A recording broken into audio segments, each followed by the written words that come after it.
ਰੱਬ ਸੋਹਣੇ ਦੀਆਂ ਸੋਹਣੀਆਂ ਮਿੱਠੀਆਂ ਤੇ ਪਿਆਰੀਆਂ ਗੱਲਾਂ ਲੈ ਕੇ ਤੁਹਾਡਾ ਆਪਣਾ ਭਾਜੀ ਸੈਮਸਨ ਜਾਵੇਦ ਤੇ ਮੇਰੇ ਨਾਲ ਬ੍ਰਦਰ ਗੁਲਾਮ ਇਮਾਨੁਅਲ ਗੁਲਾਮ ਮਸੀਹ ਨੇ ਅੱਜ ਫੇਰ ਡਾਕਟਰ ਅਜਦ ਅੱਜ ਕਿਸੇ ਵਜ੍ਹਾ ਤੋਂ ਨਹੀਂ ਆ ਸਕੇ, ਲੇਕਿਨ ਅਸੀਂ ਦੋਵੇਂ ਹੀ ਅੱਜ ਇਸ ਪ੍ਰੋਗਰਾਮ 'ਚ ਤੁਹਾਡੇ ਨਾਲ ਹੋਵਾਂਗੇ।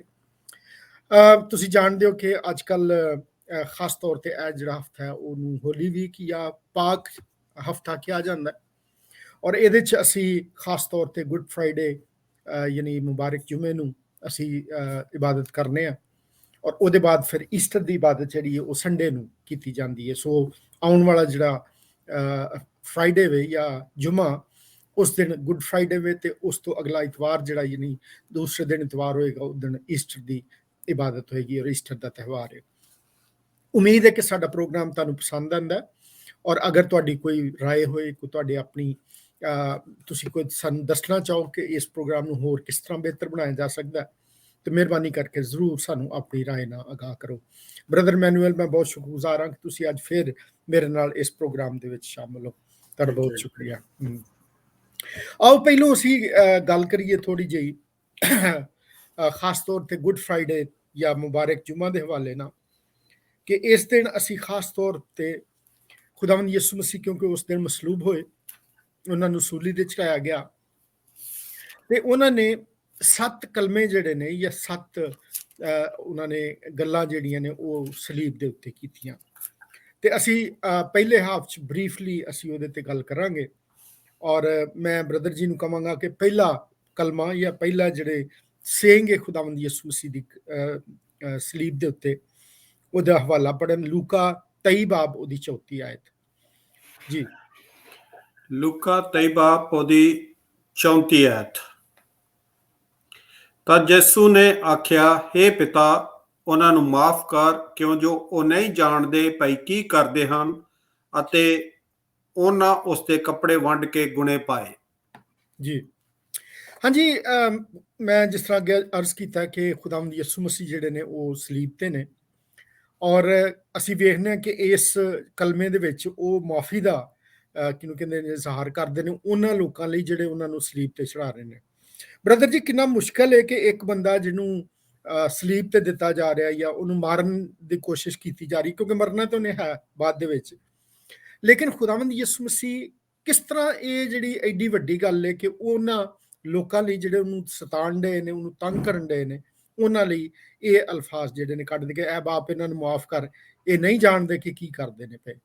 ਕਿੰਨਾ ਇਹ ਲੱਗਦਾ ਕਿ ਆਸਾਨ ਗੱਲ ਨਹੀਂ ਹੈ ਕਿ ਅਸੀਂ ਇਹ ਕੰਮ ਕਰ ਸਕੀਏ ਜਾਂ ਇਸ ਤਰ੍ਹਾਂ ਕਹਿ ਸਕੀਏ। ਤੁਹਾਡਾ ਇਹਦੇ ਬਾਰੇ ਕੀ ਖਿਆਲ ਹੈ?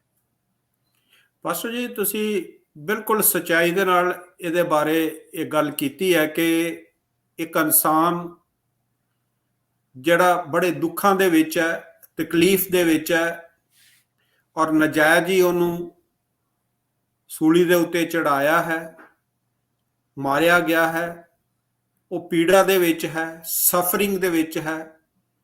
ਪਰ ਦੂਸਰੇ ਸਾਈਡ ਤੇ ਅਸੀਂ ਦੇਖਦੇ ਹਾਂ ਕਿ ਉਹ ਇੱਕ ਕਾਮਲ ਇਨਸਾਨ ਹੈ ਤੇ ਉਹ ਕਾਮਲ ਪਰਮੇਸ਼ਵਰ ਹੀ ਹੈ।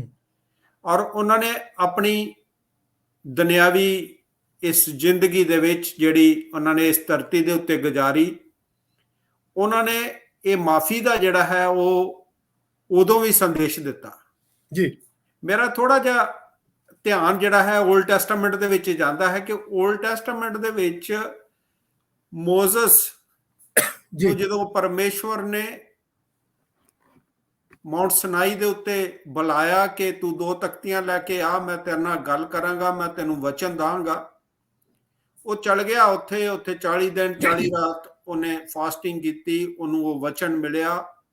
ਉਹ ਜਦੋਂ ਉਹ 10 ਹੁਕਮ ਲੈ ਕੇ ਨੀਚੇ ਆ ਰਿਹਾ ਸੀ ਤੇ ਲੋਕ ਜਿਹੜੇ ਸੀ ਉਹ ਕੀ ਹੋ ਗਏ, ਉਹਦੇ ਤੋਂ ਬੇਵਫਾ ਹੋ ਗਏ ਤੇ ਉਹਨਾਂ ਬਛੜਾ ਬਣਾ ਕੇ ਤੇ ਦੂਜੇ ਦੇਵੀ ਦੇਵਤਿਆਂ ਦੀ ਜਿਹੜੀ ਆ ਦੇਵਤੇ ਦੀ ਬਣਾ ਕੇ ਤੇ ਉਹਨਾਂ ਉਹਦੀ ਪੂਜਾ ਕਰਨੀ ਚਾਲੂ ਕਰ ਦਿੱਤੀ ਜੀ। ਜਦੋਂ ਉਹਨੇ ਉਹ ਦੇਖਿਆ, ਉਹਨੂੰ ਬੜਾ ਗੁੱਸਾ ਆਇਆ ਤੇ ਉਹਨੇ ਜੋ ਖੁਦਾ ਦਾ ਕਲਾਮ ਸੀ, ਉਹਨੂੰ ਜੋ ਮਿਲਿਆ ਸੀ ਤਖਤੀਆਂ, ਉਹਨੇ ਭੰਨ ਦਿੱਤੀਆਂ। ਔਰ ਉਹਦੇ ਬਾਅਦ ਜਿਹੜਾ ਸੀ ਉਹਨੂੰ ਪਤਾ ਸੀ ਕਿ ਜੇ ਮੈਂ ਇਹ ਬਣੀ ਇਸਰਾਈਲ ਕੌਮ ਦੇ ਵਾਸਤੇ ਜਿਨ੍ਹਾਂ ਨੂੰ ਖੁਦਾ ਮਿਸਰ ਦੀ ਗੁਲਾਮੀ ਆਇਆ, ਬੜੀ ਆਪਣੀ ਵੱਡੇ ਹੱਥ ਦੇ ਨਾਲ, ਬੜੀ ਆਪਣੀ ਕਿਰਪਾ ਦੇ ਨਾਲ, ਤੇ ਇਹ ਜੇ ਮੈਂ ਇਹਨਾਂ ਦੇ ਵਾਸਤੇ ਮਾਫੀ ਨਹੀਂ ਮੰਗੀ ਤੇ ਇਹ ਖਤਮ ਹੋ ਜਾਣਗੇ। ਹੂੰ ਤੇ ਉਹਨੇ ਉੱਥੇ ਖੁਦਾ ਦੇ ਅੱਗੇ ਇਹਨਾਂ ਲੋਕਾਂ ਦੇ ਵਾਸਤੇ ਮਾਫੀ ਮੰਗੀ ਆ ਕਿ ਖੁਦਾ ਤੂੰ ਇਹਨਾਂ ਨੂੰ ਮਾਫ ਕਰ ਦੇ, ਕਿ ਤੂੰ ਇਹਨਾਂ ਦੇ ਉੱਤੇ ਕਿਰਪਾ ਕੀਤੀ ਤੇ ਤਾਂ ਹੀ ਉਹਨਾਂ ਨੂੰ ਤੂੰ ਗੁਲਾਮੀ ਦੇ ਵਿੱਚੋਂ ਕੱਢ ਕੇ ਲੈ ਕੇ ਆਇਆ। ਜੀ ਜੀ। ਤੇ ਪ੍ਰਭੂ ਯਿਸੂ ਮਸੀਹ ਨੂੰ ਵੀ ਇਹ ਪਤਾ ਸੀ ਕਿ ਜਿਹੜੇ ਲੋਕਾਂ ਨੇ ਉਹਦਾ ਮਖੌਲ ਉਡਾਇਆ ਹੈ, ਜਿਨ੍ਹਾਂ ਉਹਨਾਂ ਨੂੰ ਕੋੜੇ ਮਾਰੇ ਨੇ, ਜਿਨ੍ਹਾਂ ਨੇ ਉਹਨਾਂ ਦੇ ਉੱਤੇ ਨਜਾਇਜ਼ ਜਿਹੜਾ ਹੈ ਉਹ ਮੁਕੱਦਮਾ ਚਲਾਇਆ ਤੇ ਗਲਤ ਫੈਸਲਾ ਦਿੱਤਾ, ਜੇ ਉਹਨਾਂ ਦੇ ਵਾਸਤੇ ਉਹ ਮਾਫੀ ਨਹੀਂ ਮੰਗੇਗਾ ਪਿਤਾ ਕੋਲ ਤੇ ਉਹਨਾਂ ਦਾ ਨੁਕਸਾਨ ਜਿਹੜਾ ਹੈ ਉਹ ਬਹੁਤ ਬੁਰਾ ਹੋਣ ਵਾਲਾ ਹੈ। ਜੀ ਜੀ। ਤੇ ਇਸ ਕਰਕੇ ਪ੍ਰਭੂ ਯਿਸੂ ਮਸੀਹ ਨੇ ਕਿਹਾ ਕਿ ਹੇ ਪਿਤਾ ਤੂੰ ਇਹਨਾਂ ਨੂੰ ਮਾਫ ਕਰ ਦੇ, ਕਿਉਂਕਿ ਇਹ ਜਾਣਦੇ ਹੀ ਨਹੀਂ ਕਿ ਮੇਰੇ ਨਾਲ ਕੀ ਕਰ ਰਹੇ ਨੇ। ਸਹੀ ਸਹੀ। ਤੇ ਇਹ ਬਹੁਤ ਵੱਡੀ ਗੱਲ ਹੈ ਜਿਹੜੀ ਤੁਸੀਂ ਪਹਿਲਾਂ ਹੀ ਕਹਿ ਦਿੱਤੀ ਕਿ ਇੱਕ ਜਿਹੜਾ ਨਾਰਮਲ ਇਨਸਾਨ ਹੈ ਉਹਦੇ ਵਾਸਤੇ ਤੇ ਬੜਾ ਮੁਸ਼ਕਲ ਹੈ ਇਹ ਕਹਿਣਾ, ਪਰ ਜਦੋਂ ਉਹ ਪਰਮੇਸ਼ਵਰ ਹੈ, ਆਪ ਹੀ ਉਹ ਖੁਦ ਪਰਮੇਸ਼ਵਰ ਹੈ, ਤੇ ਉਹਨੇ ਇਹ ਸ਼ਬਦ ਜਿਹੜੇ ਨੇ, ਇਹ ਦੁਆ ਜਿਹੜੀ ਹੈ ਖਿਮਾ ਦੀ ਜਿਹੜੀ ਹੈ ਉਹ ਕੀਤੀ ਹੈ ਸਭ ਦੇ ਵਾਸਤੇ, ਕਿ ਜਿਹੜੇ ਲੋਕ ਪਾਪ ਦੇ ਵਿੱਚ ਨੇ, ਜਿਹੜੇ ਲੋਕ ਗਲਤ ਨੇ, ਉਹਨਾਂ ਨੂੰ ਖੁਦਾ ਤੂੰ ਮਾਫ ਕਰ ਦੇ ਤਾਂ ਜੋ ਕਿ ਉਹ ਤੋਬਾ ਕਰਕੇ ਪਛਤਾਪ ਕਰਕੇ ਉਹ ਤੈਨੂੰ ਕਬੂਲ ਕਰ ਲੈਣ। ਬਹੁਤ ਅੱਛੇ, ਥੈਂਕ ਯੂ ਜੀ। ਟਾਈਮ ਸਾਡੇ ਕੋਲ ਥੋੜਾ ਨਹੀਂ ਤੇ ਗੱਲਾਂ ਤੇ ਬੜੀਆਂ ਹੋ ਸਕਦੀਆਂ ਨੇ, ਲੇਕਿਨ ਮੈਂ ਇੱਕ ਹੋਰ ਪਹਿਲੂ ਇਹਦਾ ਵੇਖਦਾ ਬ੍ਰਦਰ ਜੀ ਕਿ ਯਾਨੀ ਖੁਦਾਵੰਦ ਯਿਸੂ ਨੇ ਸਿਖਾਇਆ ਸੀ ਕਿ ਦੂਜਿਆਂ ਨੂੰ ਮਾਫ ਕਰੋ, ਰਾਈਟ? ਹਾਂਜੀ। ਸਰਮਨ ਔਨ ਦ ਮਾਊਂਟ ਪਹਾੜੀ ਵਾਸ ਜਿਹੜਾ ਉਹਦੇ ਚ ਉਹਨੇ ਕਿਹਾ ਵੀ ਆਪਣੇ ਦੁਸ਼ਮਣਾਂ ਨਾਲ ਮੁਹੱਬਤ ਰੱਖੋ ਤੇ ਆਪਣੇ ਸਤਾਉਣ ਵਾਲਿਆਂ ਲਈ ਦੁਆ ਕਰੋ।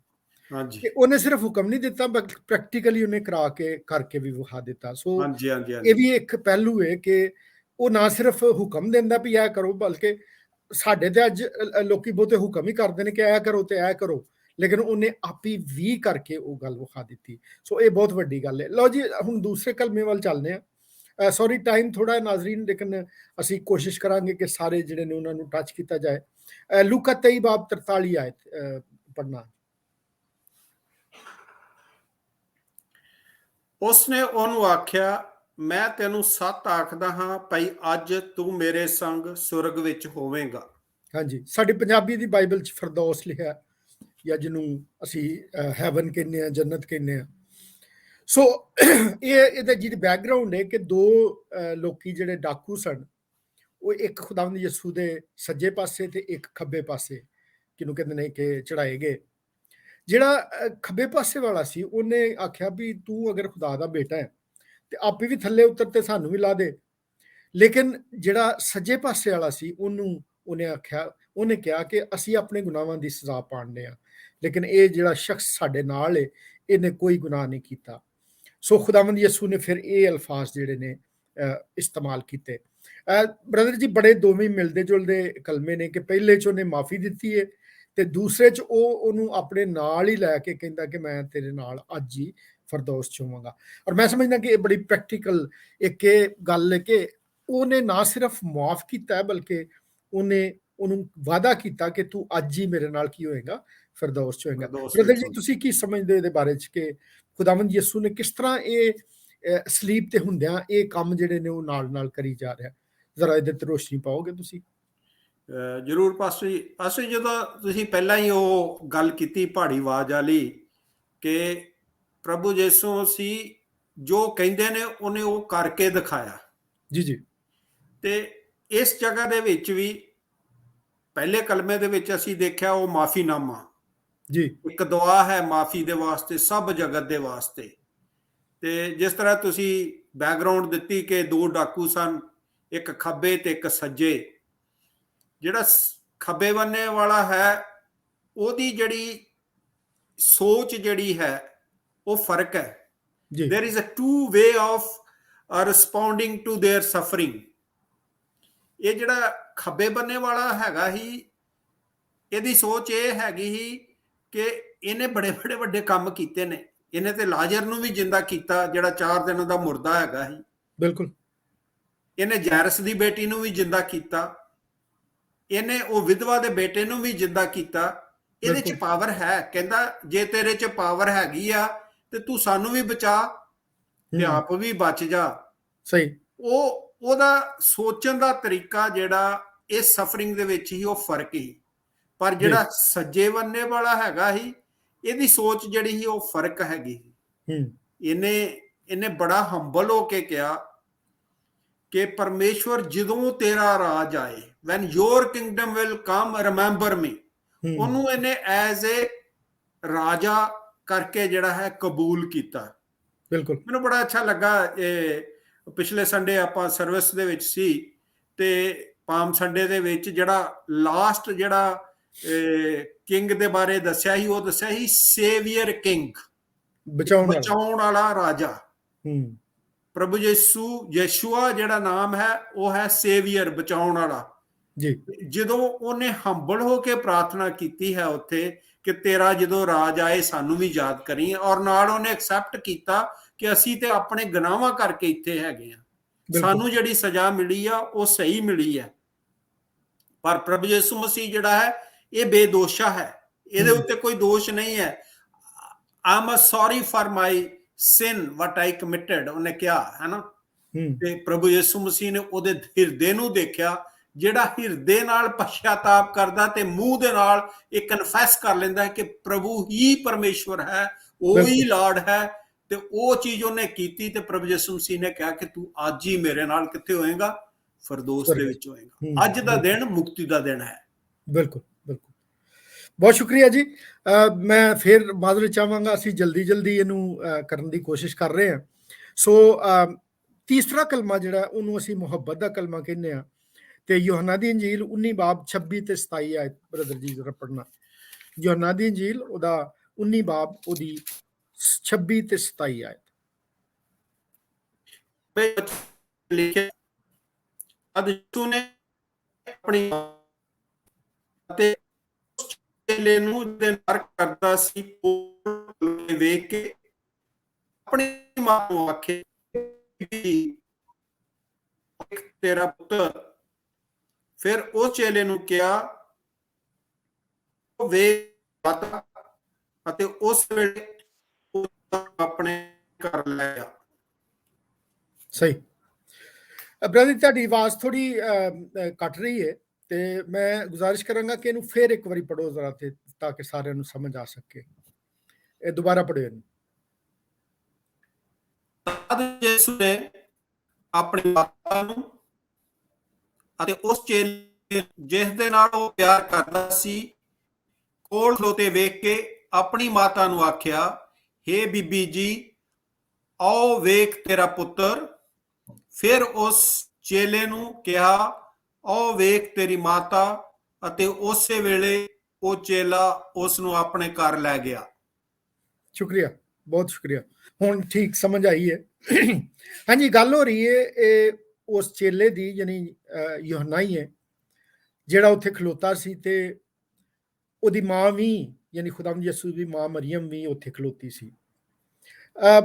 ਇਹਨੂੰ ਅਸੀਂ ਮੁਹੱਬਤ ਦਾ ਕਲਮਾ ਕਹਿੰਦੇ ਹਾਂ, ਲੇਕਿਨ ਇਹਦੇ 'ਚ ਮੁਹੱਬਤ ਜਿਹੜੀ ਹੈ ਉਹ ਸਭ ਤੋਂ ਜ਼ਿਆਦਾ ਨਜ਼ਰ ਆਉਂਦੀ ਹੈ ਖੁਦਾਵੰਦ ਯਿਸੂ ਮਸੀਹ ਦੇ ਆਪਣੇ ਰਿਸ਼ਤਿਆਂ ਦੀ, ਯਾਨੀ ਜਿਹੜਾ ਉਹਦਾ ਰਿਸ਼ਤਾ ਆਪਣੀ ਮਾਂ ਦੇ ਨਾਲ ਹੈ।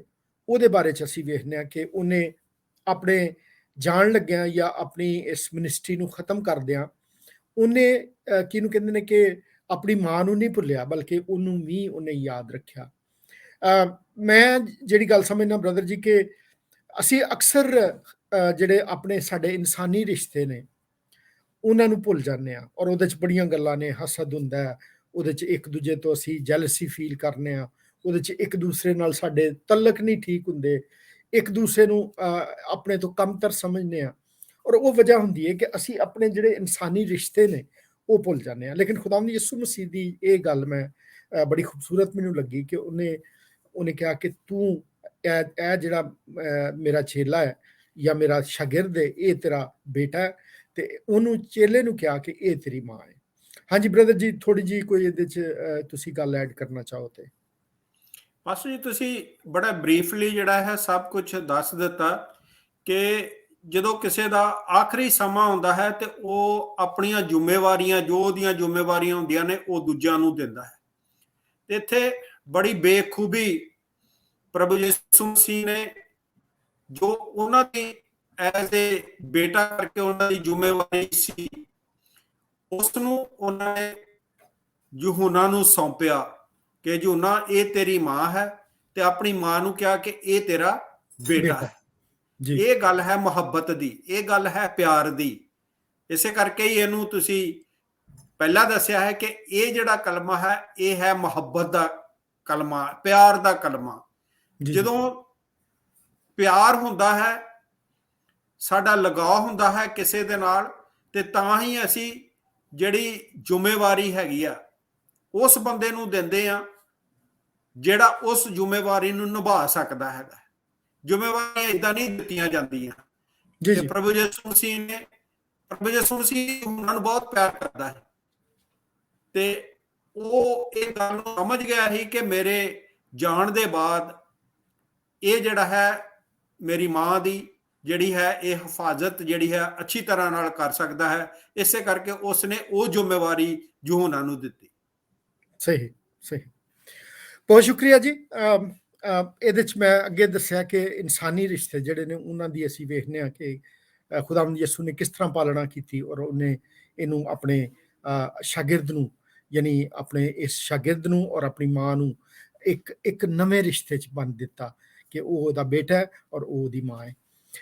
ਅੱਗੇ ਚਲੀਏ ਜੀ, ਤੇ ਅਸੀਂ ਚੌਥਾ ਕਲਮਾ ਵੇਖਦੇ ਹਾਂ। ਇਹਨੂੰ ਕਫਾਰਾ ਦਾ ਕਲਮਾ ਕਿਹਾ ਜਾਂਦਾ ਹੈ, ਔਰ ਇਹ ਮੱਤੀ ਦੀ ਇੰਜੀਲ ਉਹਦਾ 27 ਬਾਬ ਉਹਦੀ 46 ਆਇਤ ਹੈ। ਬ੍ਰਦਰ ਜੀ ਪੜ੍ਹਨਾ ਜ਼ਰਾ ਸਾਡੇ ਲਈ, ਮੱਤੀ ਦੀ ਇੰਜੀਲ ਉਹਦਾ 27 ਬਾਬ ਉਹਦੀ 46 ਆਇਤ, 46 ਆਇਤ।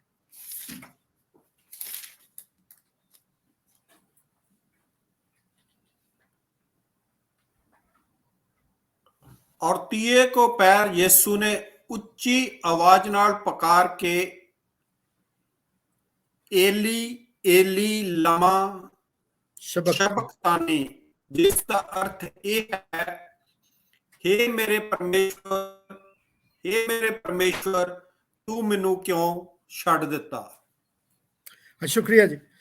ਹਾਂਜੀ, ਇਹ ਚੌਥਾ ਕਲਮਾ ਹੈ ਜੀ, ਇਹਨੂੰ ਕੁਫਾਰੇ ਦਾ ਕਲਮਾ ਕਿਹਾ ਜਾਂਦਾ ਹੈ, ਔਰ ਇਹਦੇ ਚ ਖੁਦਾਵੰਦ ਯਿਸੂ ਨੇ ਬੜੀ ਆਵਾਜ਼ ਨਾਲ ਕਿਹਾ, ਔਰ ਖਾਸ ਤੌਰ ਤੇ ਜਿਹੜੇ ਲਫ਼ਜ਼ ਲਿਖੇ ਗਏ ਨੇ ਉਹ ਏਲੀ ਏਲੀ ਲਮਾ ਸ਼ਬਕਤਨੀ, ਔਰ ਯਾਨੀ ਇਹ ਉਸ ਲੈਂਗੁਏਜ ਦੇ ਨੇ ਜਿਹਦੇ ਚ ਖੁਦਾਵੰਦ ਯਿਸੂ ਨੇ ਇਹ ਲਫ਼ਜ਼ ਅਦਾ ਕੀਤੇ।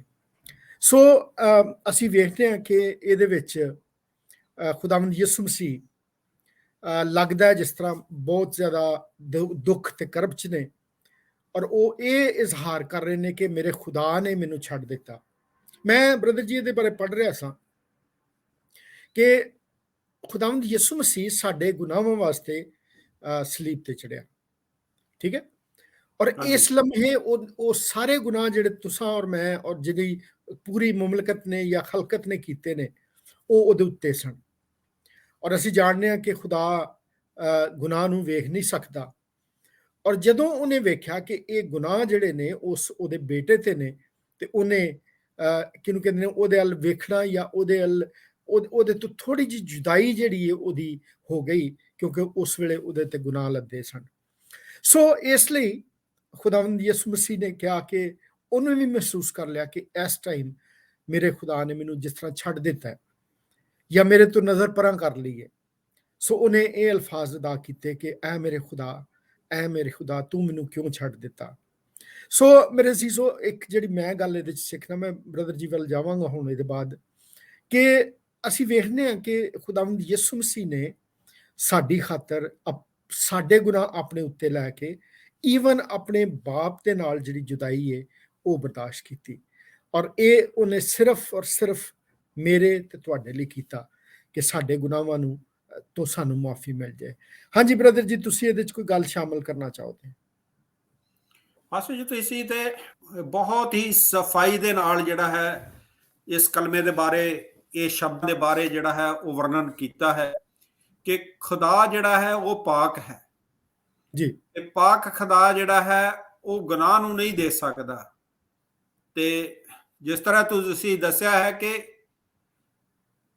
ਜਦੋਂ ਪ੍ਰਭੂ ਯਿਸੂ ਮਸੀਹ ਬਪਤਿਸਮਾ ਲੈਣ ਲਈ ਜਾ ਰਹੇ ਸੀ यूहन्ना ਬਪਤਿਸਮਾ ਵਾਲੇ ਕੋਲੋਂ, ਤੇ ਉਹਨੇ ਦੂਰੋਂ ਹੀ ਉਹਨੂੰ ਦੇਖਿਆ ਪ੍ਰਭੂ ਯਿਸੂ ਮਸੀਹ ਨੂੰ, ਤੇ ਉੱਥੇ ਉਹਨੇ ਸ਼ਬਦ ਕਹੇ ਕਿ ਦੇਖੋ ਉਹ ਮੇਰਾ ਆਇਆ ਜਿਹੜਾ ਸਾਰੇ ਜਗਤ ਦੇ ਪਾਪ ਲਈ ਜਾਂਦਾ ਹੈ। ਲਈ ਜਾਂਦਾ।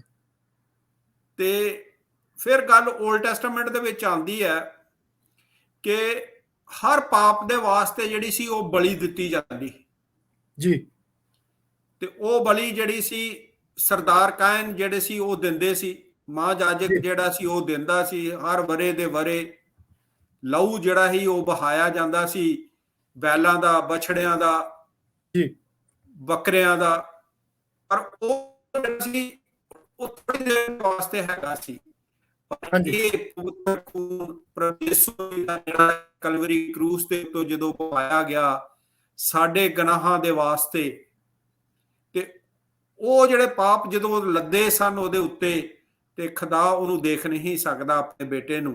ਤੇ ਇਸੇ ਕਰਕੇ ਉਹ ਥੋੜਾ ਸਮਾਂ ਜਿਹੜਾ ਜਦਾਈ ਦਾ ਸੀ, ਉਹ ਜਦਾਈ ਦੇ ਵਿੱਚ ਜਦੋਂ ਪ੍ਰਭੂ ਯਿਸੂ ਮਸੀਹ ਨੇ ਫੀਲ ਕੀਤਾ ਕਿ ਮੈਂ ਹੁਣ ਇਕੱਲਾ ਹਾਂ, ਉਹਨੇ ਸਪਿਰਿਟ ਦੇ ਵਿੱਚ ਕੀਤਾ ਤੇ ਬੜੀ ਆਵਾਜ਼ ਦੇ ਨਾਲ ਉਹਨੇ ਇਹ ਸ਼ਬਦ ਜਿਹੜੇ ਕਹੇ ਸੀ ਕਿ ਹੇ ਮੇਰੇ ਪਰਮੇਸ਼ਵਰ, ਹੇ ਮੇਰੇ ਪਰਮੇਸ਼ਵਰ, ਤੂੰ ਮੈਨੂੰ ਕਿਉਂ ਛੱਡ ਦਿੱਤਾ।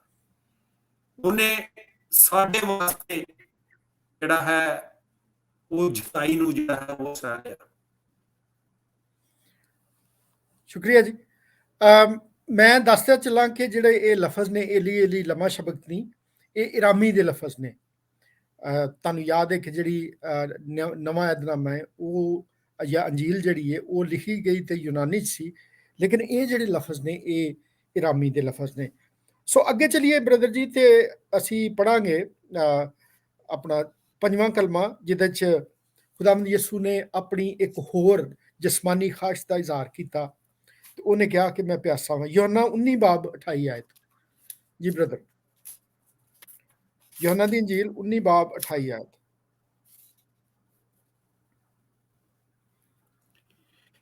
ਇਹਦੇ ਪਿੱਛੋਂ ਯਿਸੂ ਨੇ ਇਹ ਜਾਣ ਕੇ ਪਈ ਹੁਣ ਸਭ ਕੁਝ ਪੂਰਾ ਹੋ ਚੁੱਕਿਆ, ਲਿਖਤ ਦੇ ਸੰਪੂਰਨ ਹੋਣ ਲਈ ਆਖਿਆ, ਮੈਂ ਤਿਹਾਇਆ ਹਾਂ।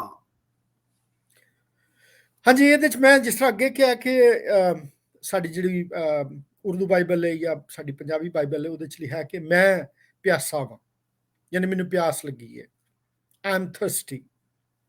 ਸੋ ਇਹ ਵੀ ਇੱਕ ਕਿਹਨੂੰ ਕਹਿੰਦੇ ਨੇ ਕਿ ਉਹਦੀ ਜਿਸਮਾਨੀ ਖਾਹਿਸ਼ ਦਾ ਇਜ਼ਹਾਰ ਹੈ। ਔਰ ਕਿਹਨੂੰ ਕਹਿ ਸਕਦੇ ਹਾਂ ਕਿ ਅਸੀਂ ਵੀ ਜਦੋਂ ਕਿਸੇ ਮੁਸ਼ਕਲ ਗਰਮੀ ਚੋਂ ਬਾਹਰ ਆਈਏ ਜਾਂ ਕੁਝ ਕੰਮ ਕਰਦੇ ਹੋਈਏ ਤੇ ਸਾਨੂੰ ਵੀ ਪਿਆਸ ਲੱਗਦੀ ਹੈ। ਉਹ ਸਾਡੇ ਜਿਸਮ ਦਾ ਇੱਕ ਕਿਹਨੂੰ ਕਹਿ ਸਕਦੇ ਹਾਂ ਕਿ ਨੀਡ ਹੈ, ਜਿਹੜੀ ਅਸੀਂ ਫਿਰ ਆਪਣੀ ਪਿਆਸ ਬੁਝਾ ਕੇ ਪੂਰੀ ਕਰ ਲੈਂਦੇ ਹਾਂ। ਲੇਕਿਨ ਬ੍ਰਦਰ ਜੀ, ਮੈਂ ਤੁਹਾਡੇ ਕੋਲ ਇੱਕ ਗੱਲ ਪੁੱਛਣਾ ਚਾਹਾਂਗਾ ਕਿ ਇਹ ਤੇ ਖੁਦਾਵੰਦ ਯਿਸੂ ਮਸੀਹ, ਉਹੀ ਖੁਦਾਵੰਦ ਯਿਸੂ ਮਸੀਹ ਹੈ ਜਿਹੜਾ ਸਾਮਰੀ ਔਰਤ ਨੂੰ ਕਹਿੰਦਾ ਕਿ ਜਿਹੜਾ ਮੈਂ ਪਾਣੀ ਤੈਨੂੰ ਦਿਆਂਗਾ ਉਹ ਤੂੰ ਪੀਏਂਗੀ ਤੇ ਕਦੀ ਪਿਆਸੀ ਨਾ ਹੋਏਗੀ। ਤੇ ਅੱਜ ਇਹ ਪਿਆਸ ਦਾ ਤਕਾਜ਼ਾ ਕਰਦਾ ਪਿਆ। ਹਾਂ, ਸੋ ਇਹ ਕਿੱਡੀ ਹੈਰਾਨਗੀ ਦੀ ਗੱਲ ਹੈ ਕਿ ਉਹ ਜਿਹੜਾ ਪੂਰੀ ਜ਼ਿੰਦਗੀ ਦਾ ਪਾਣੀ ਦੇਣ ਵਾਸਤੇ ਤਿਆਰ ਸੀ, ਅੱਜ ਉਹਨੂੰ ਵੀ ਪਿਆਸ ਲੱਗੀ ਹੈ। ਜੀ, ਕੀ ਕਹੋਗੇ ਇਹਦੇ ਬਾਰੇ ਚ? ਅਸਲੀ ਫਿਜ਼ੀਕਲੀ ਜਿਹੜਾ ਹੈ ਅਸੀਂ ਲੈਂਦੇ ਹਾਂ ਤੇ ਕਾਫੀ ਲੰਬੇ ਅਰਸੇ ਤੋਂ ਉਹਨਾਂ ਨੂੰ, ਕਾਫੀ ਸਮੇਂ ਤੋਂ ਜਿਹੜਾ ਸੀ ਉਹ ਕਲਵਰੀ ਦੇ ਉੱਤੇ ਜਿਹੜਾ ਸੀ ਉਹਨਾਂ ਨੂੰ ਟੰਗਿਆ ਸੀ। ਤੇ ਫਿਜ਼ੀਕਲੀ ਵੀ ਜਿਹੜਾ ਉਹਨਾਂ ਦਾ ਖੂਨ ਸੀ ਉਹ ਡ੍ਰੌਪ ਬਾਈ ਡ੍ਰੌਪ ਉਹਨਾਂ ਦੇ ਜਿਹੜੇ ਕੋੜੇ ਮਾਰੇ ਗਏ ਸੀ 40, ਉਹਨਾਂ ਤੋਂ ਜੋ ਹੱਥਾਂ ਪੈਰਾਂ ਦੇ ਵਿੱਚ ਕਿੱਲ ਠੋਕੇ ਗਏ, ਸਿਰ ਤੇ ਕੰਡਿਆਂ ਦਾ ਤਾਜ ਰੱਖਿਆ ਗਿਆ, ਉਹਦੇ ਤੋਂ ਉਹਨਾਂ ਦਾ ਬਾਡੀ ਦਾ ਫਲੂਇਡ ਜਿਹੜਾ ਸੀ ਉਹ ਵੀ ਜਿਹੜਾ ਸੀ ਉਹ ਨਿਕਲਿਆ ਸੀ ਸਾਰੇ ਦਾ ਸਾਰਾ ਜੀ। ਔਰ ਇੱਥੇ ਜਿਹੜੀ ਉਹਨਾਂ ਦੀ ਫਿਜ਼ੀਕਲੀ ਥਰਸਟ ਜਿਹੜੀ ਹੈਗੀ ਆ ਉਹ ਤੇ ਇੰਨੀ ਜ਼ਰੂਰੀ ਨਹੀਂ ਲੱਗਦੀ, ਪਰ ਜਿਹੜੀ ਉਹਨਾਂ ਦੀ ਸਪਿਰਿਚੁਅਲੀ ਜਿਹੜੀ ਹੈਗੀ ਸੀ ਥਰਸਟ, ਉਹ ਸੀ ਸੋਲਸ ਦੇ ਵਾਸਤੇ। ਹੀ ਵਾਜ਼ ਅ ਥਰਸਟੀ ਫਾਰ ਦਾ ਸੋਲਸ, ਜਿਹੜੀਆਂ ਪੈਰਿਸ਼ ਹੋਣ ਲਈ ਜਾ ਰਹੀਆਂ, ਜਿਹੜੀਆਂ ਨਾਸ਼ ਹੋਣ ਨੂੰ ਜਾ ਰਹੀਆਂ ਸਨ। ਸਹੀ। ਇਸੇ ਕਰਕੇ ਹੀ ਉਹਨੇ ਸਾਮਰੀ ਔਰਤ ਨੂੰ ਜਦੋਂ ਉਹਦੇ ਨਾਲ ਉਹਦੀ ਭੇਟ ਹੋਈ ਖੂਹ ਦੇ ਉੱਤੇ, ਤੇ ਉਹਨੂੰ ਇਸੇ ਕਰਕੇ ਉਹਨਾਂ ਨੇ ਇਹ ਸ਼ਬਦ ਕਹੇ ਸੀ ਕਿ ਜਿਹੜਾ ਜਲ ਮੈਂ ਤੈਨੂੰ ਦਵਾਂਗਾ, ਤੇਰੇ ਅੰਦਰੋਂ ਜਿਹੜੀਆਂ ਨੇ ਉਹ ਅੰਮ੍ਰਿਤ ਦੀਆਂ ਜਿਹੜੀਆਂ ਨੇ ਪਾਣੀ ਦੀਆਂ, ਅੰਮ੍ਰਿਤ ਪਾਣੀ ਦੀਆਂ ਜਿਹੜੀਆਂ ਨੇ ਉਹ ਨਦੀਆਂ, ਜਿਹੜੀਆਂ ਧਾਰਾਂ ਜਿਹੜੀਆਂ ਨੇ ਉਹ ਨਿਕਲਣਗੀਆਂ। ਉਹ ਗੱਲ ਜੀ। ਕਰ ਰਿਹਾ ਸੀ ਹੋਲੀ ਸਪਿਰਿਟ ਦੇ ਬਾਰੇ ਵੀ, ਤੇ ਇਹ ਸੀ ਉਹਨੂੰ ਟਰਸਟ ਕਿ ਲੋਕ ਜਿਹੜੇ ਨੇ ਉਹ ਪਰਮੇਸ਼ਰ ਦੇ ਵਾਸਤੇ ਜਿਹੜੇ ਨੇ ਉਹ ਵੀ ਪਿਆਸੇ ਹੋਣ, ਜੀ ਤੇ ਜੀ, ਉਹ ਬਚ ਜਾਣ ਤੇ ਪਰਮੇਸ਼ਰ ਦੇ ਰਾਜ ਦੇ ਵਿੱਚ ਜਿਹੜੇ ਨੇ ਉਹ ਸ਼ਾਮਲ ਹੋਣ। ਬਹੁਤ ਸ਼ੁਕਰੀਆ। ਹਾਂਜੀ, ਟਾਈਮ ਸਾਡੇ ਕੋਲ ਬੜਾ ਥੋੜਾ ਰਹਿ ਗਿਆ ਬ੍ਰੇਕ ਦੇ ਵਿੱਚ, ਤੇ ਅਸੀਂ 2 ਹੋਰ ਕਲਮੇ ਨੇ ਉਹਨਾਂ ਨੂੰ ਜਲਦੀ ਜਲਦੀ ਅਸੀਂ ਕਰਾਂਗੇ। ਬ੍ਰਦਰ ਜੀ ਪੜ੍ਹਨਾ 6ਵਾਂ ਕਲਮਾ ਯੋਹੰਨਾ ਦੀ ਇੰਜੀਲ 19 ਬਾਬ 30 ਆਇਤ। ਸੋ ਯਿਸੂ ਨੇ ਸਿਰਕਾ ਲਿਆ ਤੇ ਆਖਿਆ ਪੂਰਾ ਹੋਇਆ, ਜਦ ਉਹਨੇ ਸਿਰ ਨਵਾ ਕੇ ਜਾਨ ਦੇ ਦਿੱਤੀ। ਸਹੀ। ਹਾਂਜੀ, ਅੱਗੇ ਅਸੀਂ ਪੜ੍ਹਨ ਦੇ ਸਾਂ ਕਿ ਜਦੋਂ ਉਹਨੇ ਪਾਣੀ ਮੰਗਿਆ, ਤੇ ਅਸਲ 'ਚ ਅਗਰ ਅਸੀਂ ਪੂਰੇ ਹਵਾਲੇ ਨੂੰ ਪੜ੍ਹੀਏ ਤੇ ਉਹਨੂੰ ਪਾਣੀ ਨਹੀਂ ਦਿੱਤਾ ਗਿਆ, ਬਲਕਿ ਸਿਰਕਾ, ਇੱਕ ਜ਼ੂਫਾ ਹੁੰਦਾ ਜਿਸ ਤਰ੍ਹਾਂ ਸਪੰਜ ਹੁੰਦੀ ਹੈ, ਉਹਦੇ 'ਚ ਲਾ ਕੇ ਤੇ ਉਹਨੂੰ, ਕਿਉਂਕਿ ਸਲੀਬ ਬਹੁਤ ਉੱਚੀ ਸੀ, ਤੇ ਉਸ ਲੱਕੜੀ ਦੇ ਨਾਲ ਉਹਨੂੰ ਉਹ ਸਿਰਕਾ ਜਿਹੜਾ ਉਹ ਦਿੱਤਾ ਗਿਆ। ਤੇ ਕੀ ਲਿਖਿਆ ਇੱਥੇ ਬ੍ਰਦਰ ਜੀ? ਇਹਦੇ 'ਚ ਲਿਖਿਆ ਸ਼ੁਰੂ। ਸੋ ਜਾਂ ਯਿਸੂ ਨੇ ਸਿਰਕਾ ਲਿਆ, ਹਾਂਜੀ, ਤੇ ਆਖਿਆ ਪੂਰਾ ਹੋਇਆ। ਪੂਰਾ ਹੋਇਆ, ਸਿਰਕਾ ਉਹਨੂੰ ਦਿੱਤਾ ਗਿਆ। ਕਿੰਨੀ ਇਹ ਵੀ ਸੋਚਣ ਵਾਲੀ ਗੱਲ ਹੈ ਕਿ ਉਸ ਵਕਤ ਜਦੋਂ ਉਹਨੂੰ ਜ਼ਰੂਰਤ ਪਾਣੀ ਦੀ ਸੀ ਤੇ ਉਹਨੂੰ ਸਿਰਕਾ ਦਿੱਤਾ ਜਾਂਦਾ ਹੈ। ਲੇਕਿਨ ਯਾਨੀ ਜਿਹੜੀ ਅਸਲ 'ਚ ਉਹਦੀ ਗੱਲ ਹੈ ਉਹ ਇਹ ਵੇ ਕਿ ਉਹਨੇ ਕਿਹਾ ਤਮਾਮ ਹੁਆ। ਤੁਹਾਡੇ ਕੀ ਲਿਖਿਆ? ਪੂਰਾ ਹੋਇਆ। ਪੂਰਾ ਹੋਇਆ, ਪੂਰਾ ਹੋਇਆ, ਪੂਰਾ ਹੋਇਆ। ਹਾਂਜੀ। ਮੈਂ ਪੜ੍ਹ ਰਿਹਾ ਸੀ ਇਹਦੇ ਬਾਰੇ 'ਚ ਕਿ ਜਦੋਂ ਮੁਸੱਵਰ ਜਿਹੜੇ ਨੇ ਜਾਂ ਜਿਹੜੇ ਤਸਵੀਰ ਬਣਾਉਂਦੇ ਨੇ, ਜਦੋਂ ਆਪਣੀ ਤਸਵੀਰ ਨੂੰ ਮੁਕੰਮਲ ਕਰ ਲੈਂਦੇ ਸਨ ਤੇ ਉਦੋਂ ਇਹ ਲਫ਼ਜ਼ ਜਿਹੜੇ ਨੇ ਇਸਤੇਮਾਲ ਕਰਦੇ ਸਨ ਕਿ ਪੂਰਾ ਹੋਇਆ। ਯਾਨੀ ਉਸ ਤੋਂ ਪਹਿਲਾਂ ਉਹ ਕੰਮ ਕਰ ਰਹੇ ਹੁੰਦੇ ਸਨ, ਔਰ ਜਦੋਂ ਉਹ ਤਸਵੀਰ ਜਿਹੜੀ ਹੈ ਉਹ ਮੁਕੰਮਲ ਹੋ ਜਾਂਦੀ, ਉਹ ਜੋ ਕੁਛ ਸ਼ਾਕਾਰ ਬਣਾਉਣ ਦੇ ਸਨ ਮੁਕੰਮਲ ਹੋ ਜਾਂਦਾ, ਤੇ ਉਦੋਂ ਉਹ ਇਹ ਲਫ਼ਜ਼ ਇਸਤੇਮਾਲ ਕਰਦੇ ਕਿ ਪੂਰਾ ਹੋਇਆ। ਔਰ ਖੁਦਾਵੰਦ ਯਿਸੂ ਨੇ ਵੀ ਉਹ ਤਸਵੀਰ ਜਿਹੜੀ ਬਾਗੇ ਅਦਨ ਤੋਂ ਸ਼ੁਰੂ ਹੋਈ ਸੀ, ਉਹਨੂੰ ਵੀ ਖੁਦਾਵੰਦ ਯਿਸੂ ਨੇ ਸਲੀਬ ਉੱਤੇ ਪੂਰਾ ਕਰ ਦਿੱਤਾ। ਸੋ ਮੈਂ ਇਹਦੇ ਬਾਰੇ 'ਚ ਕਹਿਣਾ ਚਾਹਾਂਗਾ ਕਿ ਇਹ ਸਾਰਾ ਕੰਮ ਜਿਹੜਾ ਖੁਦਾਵੰਦ ਯਿਸੂ ਨੇ ਮੇਰੇ ਤੇ ਤੁਹਾਡੇ ਵਾਸਤੇ ਕੀਤਾ। ਲਓ ਜੀ, ਆਖਰੀ ਹੁਣ ਅਸੀਂ ਕਲਮਾ ਵੇਖਾਂਗੇ। ਇਹ ਲੂਕਾ ਦੀ ਇੰਜੀਲ 23 ਬਾਬ ਉਹਦੀ 46 ਆਇਤ ਹੈ ਜੀ।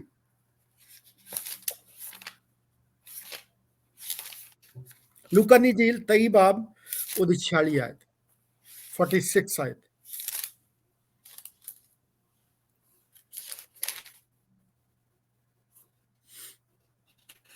ਤਾਂ ਯਿਸੂ ਉੱਚੀ ਆਵਾਜ਼ ਨਾਲ ਚਲਾ ਕੇ ਆਖਿਆ, हे ਪਿਤਾ,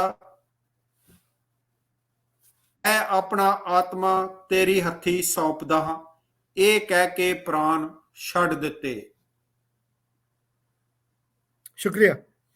ਹਾਂਜੀ, ਜਿਹੜੀ ਕਿਹਨੂੰ ਕਹਿੰਦੇ ਨੇ, ਅੱਗੇ ਅਸੀਂ ਗੱਲ ਕਰ ਰਹੇ ਸਾਂ, ਇੱਕ ਤੇ ਇਹ ਆਖਰੀ ਕਲਮਾ ਜਿਹੜਾ ਖੁਦਾਵੰਦ ਯਿਸੂ ਨੇ ਅਦਾ ਕੀਤਾ ਕਿ ਮੈਂ ਆਪਣੀ ਰੂਹ ਤੇਰੇ ਹੱਥਾਂ 'ਚ ਦੇ ਦੇਣਾ ਵਾ।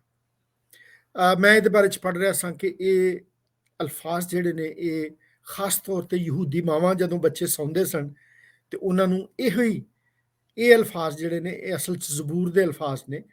ਇਹ ਅਲਫਾਜ਼ ਦੇ ਕੇ ਯਾਨੀ ਉਹ ਇਸਤੇਮਾਲ ਕਰਕੇ ਉਹ ਪੜ੍ਹ ਕੇ ਤੇ ਉਹ ਸੌਂਦੇ ਸਨ। ਸੋ ਅਸੀਂ ਇੱਥੇ ਵੇਖੀਏ ਕਿ ਖੁਦਾਵੰਦ ਯਿਸੂ ਨੇ ਦੀ ਰੂਹ ਜਿਹੜੀ ਹੈ ਉਹ ਉਹਦੇ ਕੋਲ ਕਿਸੇ ਨੇ ਲਈ ਨਹੀਂ, ਬਲਕਿ ਖੁਦਾਵੰਦ ਯਿਸੂ ਮਸੀਹ ਨੇ ਆਪ ਹੀ ਕਿਹਾ ਕਿ ਮੈਂ ਆਪਣੀ ਰੂਹ ਤੇਰੇ ਹੱਥਾਂ 'ਚ ਸੌਂਪਦਾ ਹਾਂ।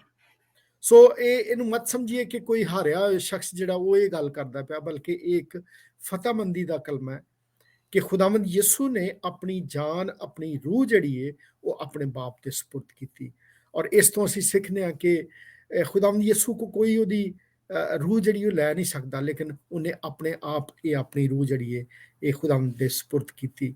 ਮੇਰੇ ਜੋ ਬ੍ਰੇਕ ਦਾ ਟਾਈਮ ਹੋ ਰਿਹਾ, ਸੋ ਇਸ ਉਮੀਦ ਹੈ ਕਿ ਇਸ ਮੁਖਤਸਰ ਵਕਤ 'ਚ ਅਸੀਂ 7 ਕਲਮਿਆਂ ਦੇ ਬਾਰੇ ਜਿਹੜੀ ਗੱਲਬਾਤ ਕੀਤੀ ਹੈ ਤੁਹਾਨੂੰ ਪਸੰਦ ਆਈ ਹੋਏਗੀ, ਔਰ ਕਿਹਨੂੰ ਕਹਿੰਦੇ ਨੇ ਕਿ ਉਮੀਦ ਹੈ ਕਿ ਇਹਦੇ ਤੋਂ ਤੁਸੀਂ ਬਰਕਤ ਪਾਈ ਹੋਏਗੀ। ਜ਼ਰੂਰ ਆਪਣੀ ਰਾਏ ਨਾਲ ਆਗਾਹ ਕੀਤਾ ਕਰਿਓ।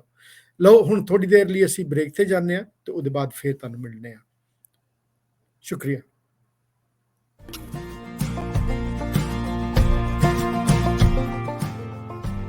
ABN Global is excited to report our expansion into 8 regions.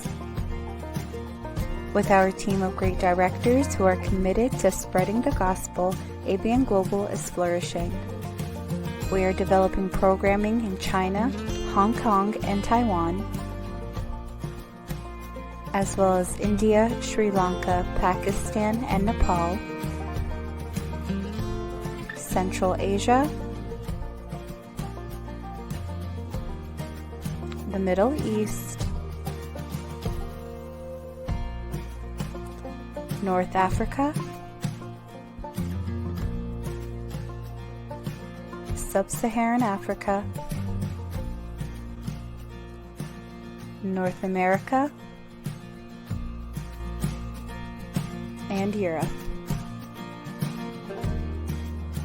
With 3 major satellites, over 26 cable operators, and all other digital devices and platforms across the nations, we are excited to gain more land for the Kingdom of God, as well as Chinese live talk shows, more cables to Africa, Iran, and Afghanistan, and more salvations and testimonies. We enjoy and praise God for the troubled waters in the seasons of growth and maturity, and ask that you pray for God's favor upon us. Praise His holy name. May God bless you richly.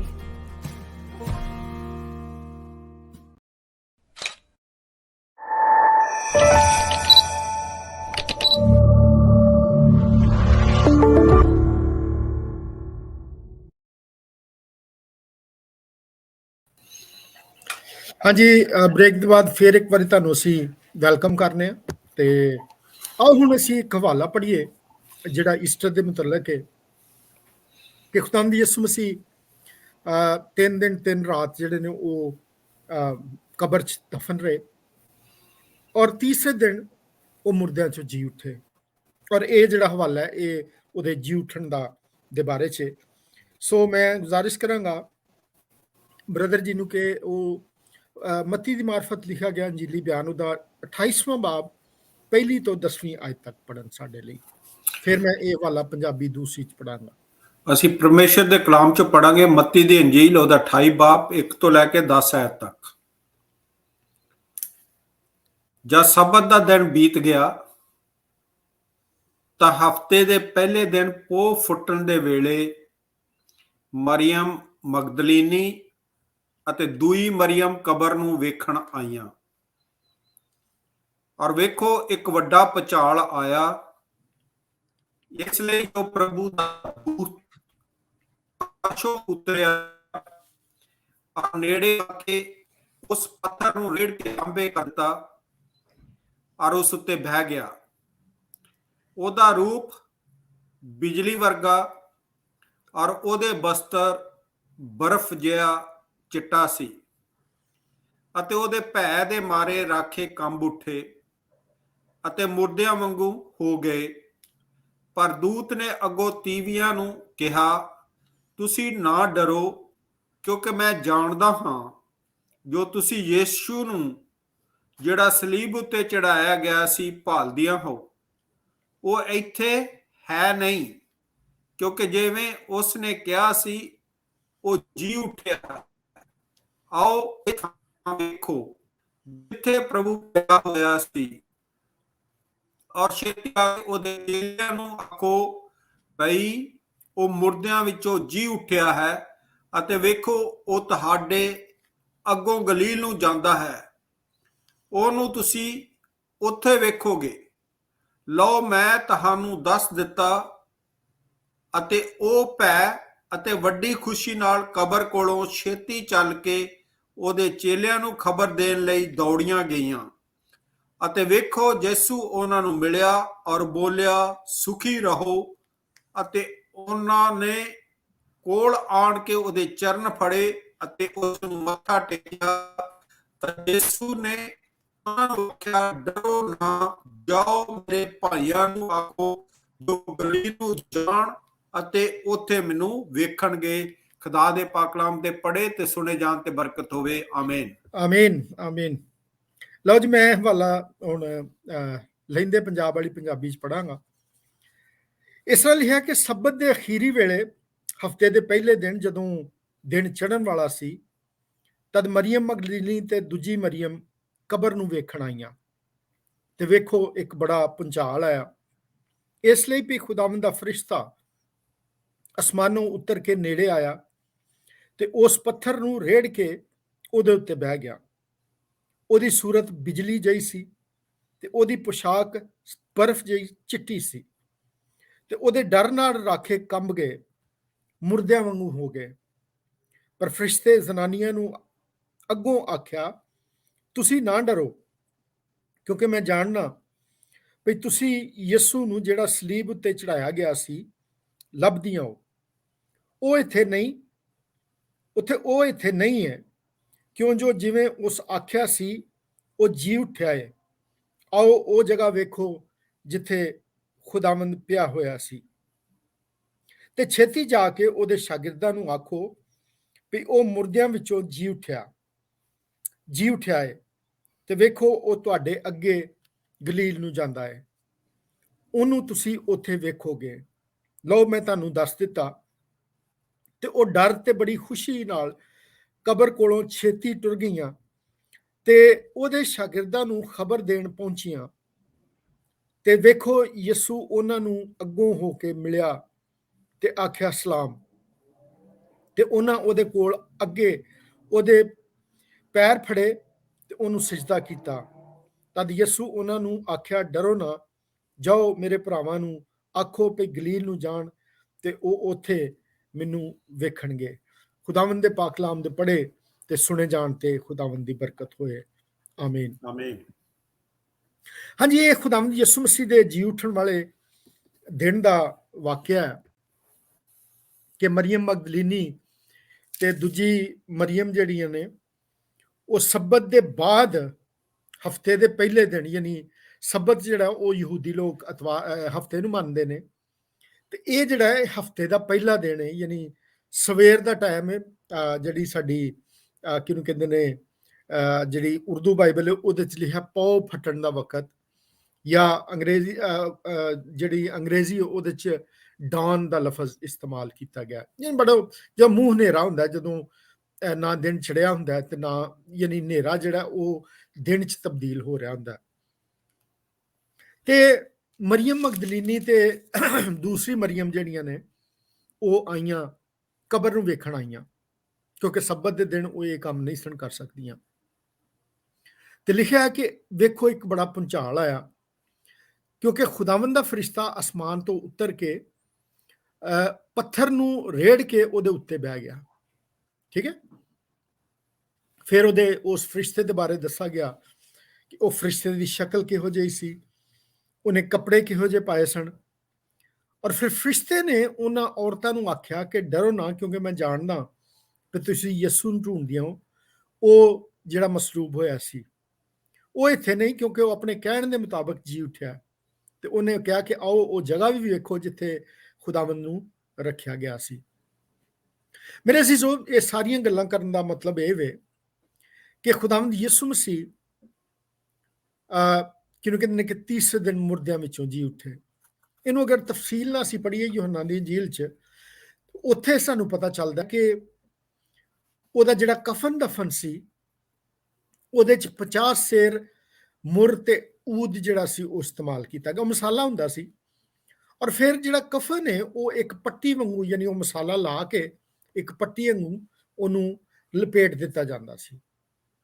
ਤੇ ਫਿਰ ਕਿਉਂਕਿ ਇੱਕ ਕਬਰ ਦੇ ਵਿੱਚ ਬਹੁਤੇ ਮੁਰਦੇ ਰੱਖੇ ਜਾਂਦੇ ਸਨ ਤੇ ਹਰ ਮੁਰਦੇ ਦੀ ਪਛਾਣ ਲਈ ਉਹਦੇ ਸਿਰ ਤੇ ਰੁਮਾਲ ਰੱਖਿਆ ਜਾਂਦੇ, ਔਰ ਖੁਦਾਵੰਦ ਯਿਸੂ ਦੇ ਸਿਰ ਤੇ ਸਫੇਦ ਰੰਗ ਦਾ ਰੁਮਾਲ ਸੀ। ਅਗਰ ਯੂਹੰਨਾ ਦੀ ਇੰਜੀਲ ਨੂੰ ਪੜ੍ਹੀਏ ਉੱਥੇ ਸਾਨੂੰ ਪਤਾ ਚੱਲਦਾ ਹੈ।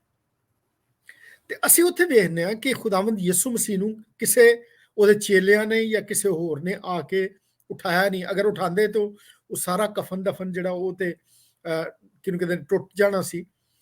ਲੇਕਿਨ ਉੱਥੇ ਲਿਖਿਆ ਕਿ ਕਫਨ ਜਿਹੜਾ ਹੈ ਉਹ ਉਸ ਤਰ੍ਹਾਂ ਹੀ ਪਿਆ, ਔਰ ਉਹਦੇ ਵਿੱਚੋਂ ਜਿਸ ਤਰ੍ਹਾਂ ਕੋਈ ਚੀਜ਼ ਜਿਹੜੀ ਉਹ ਬਾਹਰ ਨਿਕਲ ਜਾਂਦੀ ਹੈ। ਔਰ ਇਹ ਵੀ ਲਿਖਿਆ ਕਿ ਰੁਮਾਲ ਜਿਹੜਾ ਉਹ ਦੂਜੀ ਜਗ੍ਹਾ ਤੇ ਪਿਆ ਸੀ। ਇਹ ਗੱਲਾਂ ਕਰਨ ਦਾ ਮਕਸਦ ਇਹ ਵੇ ਕਿ ਖੁਦਾਵੰਦ ਜਿਸ ਤਰ੍ਹਾਂ ਫਰਿਸ਼ਤੇ ਨੇ ਕਿਹਾ ਕਿ ਉਹ ਮਸਲੂਬ ਹੋਇਆ ਸੀ, ਲੇਕਿਨ ਉਹ ਆਪਣੇ ਕਹਿਣ ਦੇ ਮੁਤਾਬਕ ਜੀ ਉੱਠਿਆ। ਬ੍ਰਦਰ ਜੀ, ਤੁਹਾਨੂੰ ਕੋਈ ਯਾਦ ਹੋਏ ਕਿ ਖੁਦਾਵੰਦ ਯਿਸੂ ਨੇ ਕਿੰਨੀ ਕੁ ਵਾਰੀ ਕਿਹਾ ਸੀ ਕਿ ਮੈਂ ਤੀਸਰੇ ਦਿਨ ਜੀ ਉਠਾਂਗਾ। ਜੀ ਐਗਜ਼ੈਕਟਲੀ, ਤੇ ਮੈਨੂੰ ਪਤਾ ਨਹੀਂ ਉਹਨੇ ਬਹੁਤ ਵਾਰ ਜਿਹੜਾ ਸੀ ਉਹਨਾਂ ਨੇ ਕਿਹਾ ਸੀ। ਈਵਨ ਜਦੋਂ ਉਹ ਹੈਕਲ ਦੇ ਵਿੱਚ ਵੀ ਗਏ ਤੇ ਉਹਨਾਂ ਨੇ ਉਹ ਗੱਲ ਕਹੀ ਸੀ ਉੱਥੇ ਕਿ ਮੈਂ ਜਿਹੜੀ ਇਹ ਹੈਕਲ ਹੈ ਇਹਨੂੰ ਨਸ਼ਟ ਕਰਕੇ ਤਿੰਨਾਂ ਦਿਨਾਂ ਦੇ ਵਿੱਚ ਜਿਹੜੀ ਆ ਫਿਰ ਖੜੀ ਕਰ ਦਾਂਗਾ। ਬਿਲਕੁਲ। ਉਹ ਤੇ ਆਪਣੇ ਬਾਰੇ ਉਹ ਗੱਲ ਕਰ ਰਹੇ ਸੀ, ਨਾ ਕਿ ਉਹ ਹੈਕਲ ਦੇ ਬਾਰੇ, ਉਹ ਟੈਂਪਲ ਦੇ ਬਾਰੇ ਗੱਲ ਨਹੀਂ ਕਰ ਰਹੇ ਜਿਹੜੀ ਸੁਲੇਮਾਨ ਨੇ ਉਹ ਬਣਾਈ ਸੀ। ਤੇ ਪ੍ਰਭੂ ਨੇ ਬਹੁਤ ਵਾਰ ਜਿਹੜਾ ਹੈ, ਪ੍ਰਭੂ ਯਿਸੂ ਮਸੀਹ ਨੇ ਈਵਨ ਲਾਸਟ ਸਪਰ ਦੇ ਵਿੱਚ ਵੀ ਉਹਨਾਂ ਨੂੰ ਕਿਹਾ ਸੀ ਕਿ ਮੇਰਾ ਜਾਣਾ ਜਿਹੜਾ ਹੈ ਉਹ ਜ਼ਰੂਰੀ ਹੈ। ਇਹ ਜਿਹੜਾ ਖਾਣਾ ਜਿਹੜਾ ਮੈਂ ਤੁਹਾਡੇ ਨਾਲ ਖਾ ਰਿਹਾ ਹੈ, ਮੇਰਾ ਆਖਰੀ ਸਫ਼ਰ ਹੈ ਤੁਹਾਡੇ ਨਾਲ। ਉਹ ਕਾਫੀ ਵਾਰੀ ਉਹਨਾਂ ਨੇ ਇੰਡੀਕੇਟ ਕੀਤਾ ਸੀ, ਪਰ ਐਗਜ਼ੈਕਟਲੀ ਮੈਨੂੰ ਨਹੀਂ ਪਤਾ ਕਿ ਕਿੰਨੀ ਵਾਰੀ ਉਹਨਾਂ ਨੇ ਕਿਹਾ। ਜੀ ਜੀ, ਲੇਕਿਨ ਮੈਂ ਜਿਹੜਾ ਪੁੱਛਣ ਦੀ ਜ਼ਰੂਰਤ ਸੀ ਕਿ ਯਾਨੀ ਉਹਨੇ ਇਹ ਗੱਲ ਦੱਸੀ ਸੀ ਕਿ ਮੈਂ ਤੀਸਰੇ ਦਿਨ ਮੁਰਦਿਆਂ ਚੋਂ ਜੀ ਉਠਾਂਗਾ। ਹਾਂਜੀ ਹਾਂਜੀ।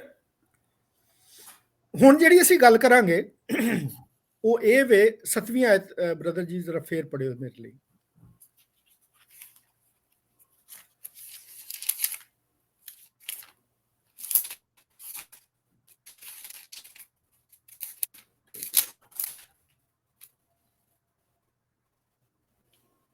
ਆਓ ਵੇਖੋ, ਜਿੱਥੇ ਪ੍ਰਭੂ ਪਿਆ ਹੋਇਆ ਸੀ ਜੀ ਜੀ, ਔਰ ਛੇਤੀ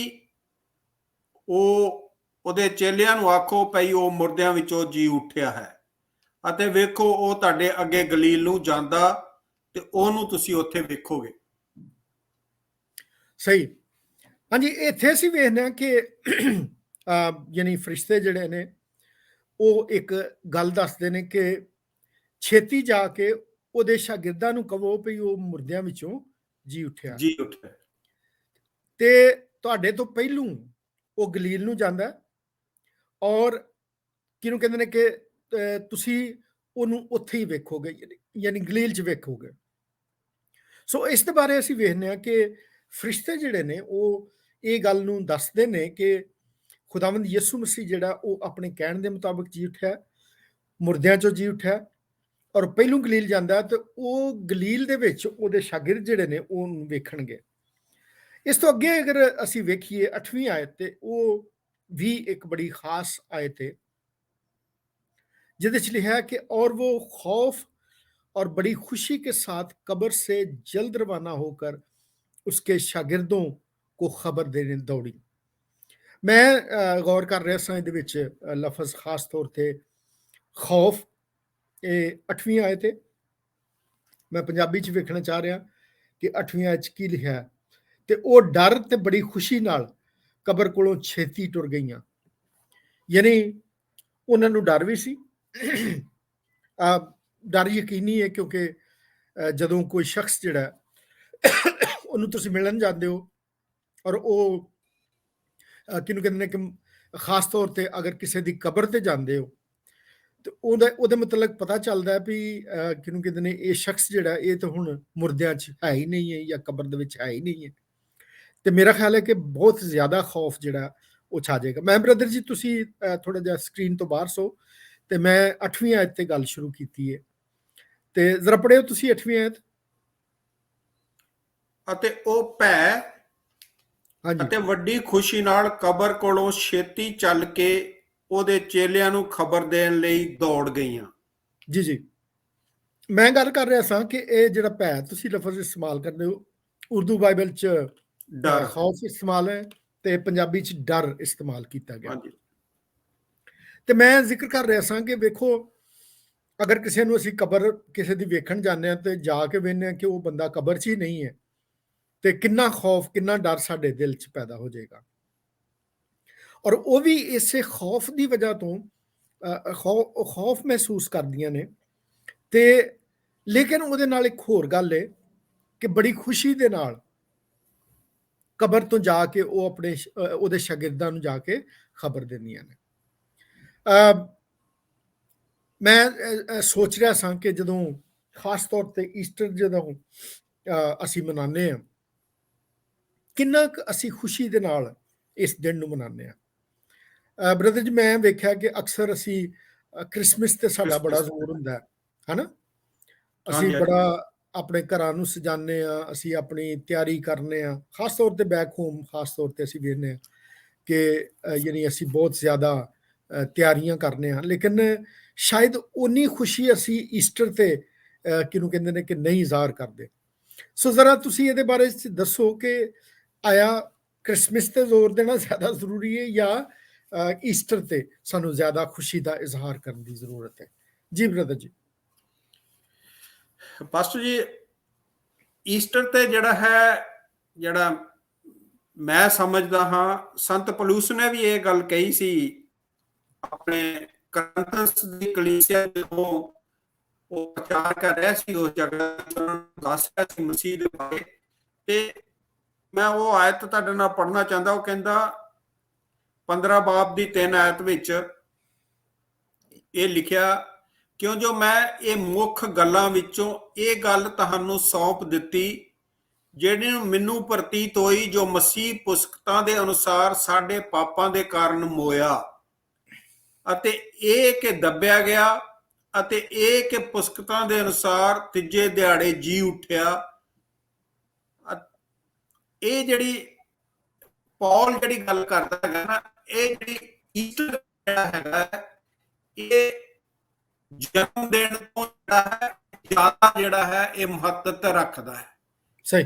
ਕਿਉਂਕਿ ਜੋ ਪ੍ਰਭੂ ਯਿਸੂ ਮਸੀਹ ਨੇ ਕਿਹਾ, ਅੱਜ ਵੀ ਬਹੁਤ ਸਾਰੇ ਲੋਕ ਨੇ, ਉਸ ਸਮੇਂ ਵੀ ਬਹੁਤ ਸਾਰੇ ਲੋਕ ਸਨ ਜਿਹੜੇ ਇਹ ਚੀਜ਼ ਦੇ ਉੱਤੇ ਵਿਸ਼ਵਾਸ ਨਹੀਂ ਸੀ ਕਰਦੇ।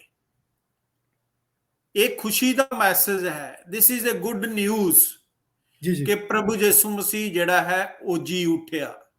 ਉਹਦੇ ਚੇਲਿਆਂ ਨੇ ਵੀ ਇਹਦੇ ਉੱਤੇ ਵਿਸ਼ਵਾਸ ਨਹੀਂ ਕੀਤਾ ਜੀ, ਤੇ ਪਰ ਇਹਨਾਂ ਭੈਣਾਂ ਨੇ ਇਹ ਵਿਸ਼ਵਾਸ ਕੀਤਾ ਤੇ ਖੁਸ਼ੀ ਦੇ ਮਾਰੇ ਉਹ ਦੌੜੀਆਂ ਗਈਆਂ ਤੇ ਖੁਸ਼ੀ ਦੇ ਨਾਲ ਉਹਨਾਂ ਨੇ ਇਹ ਨਿਊਜ਼ ਦਿੱਤੀ।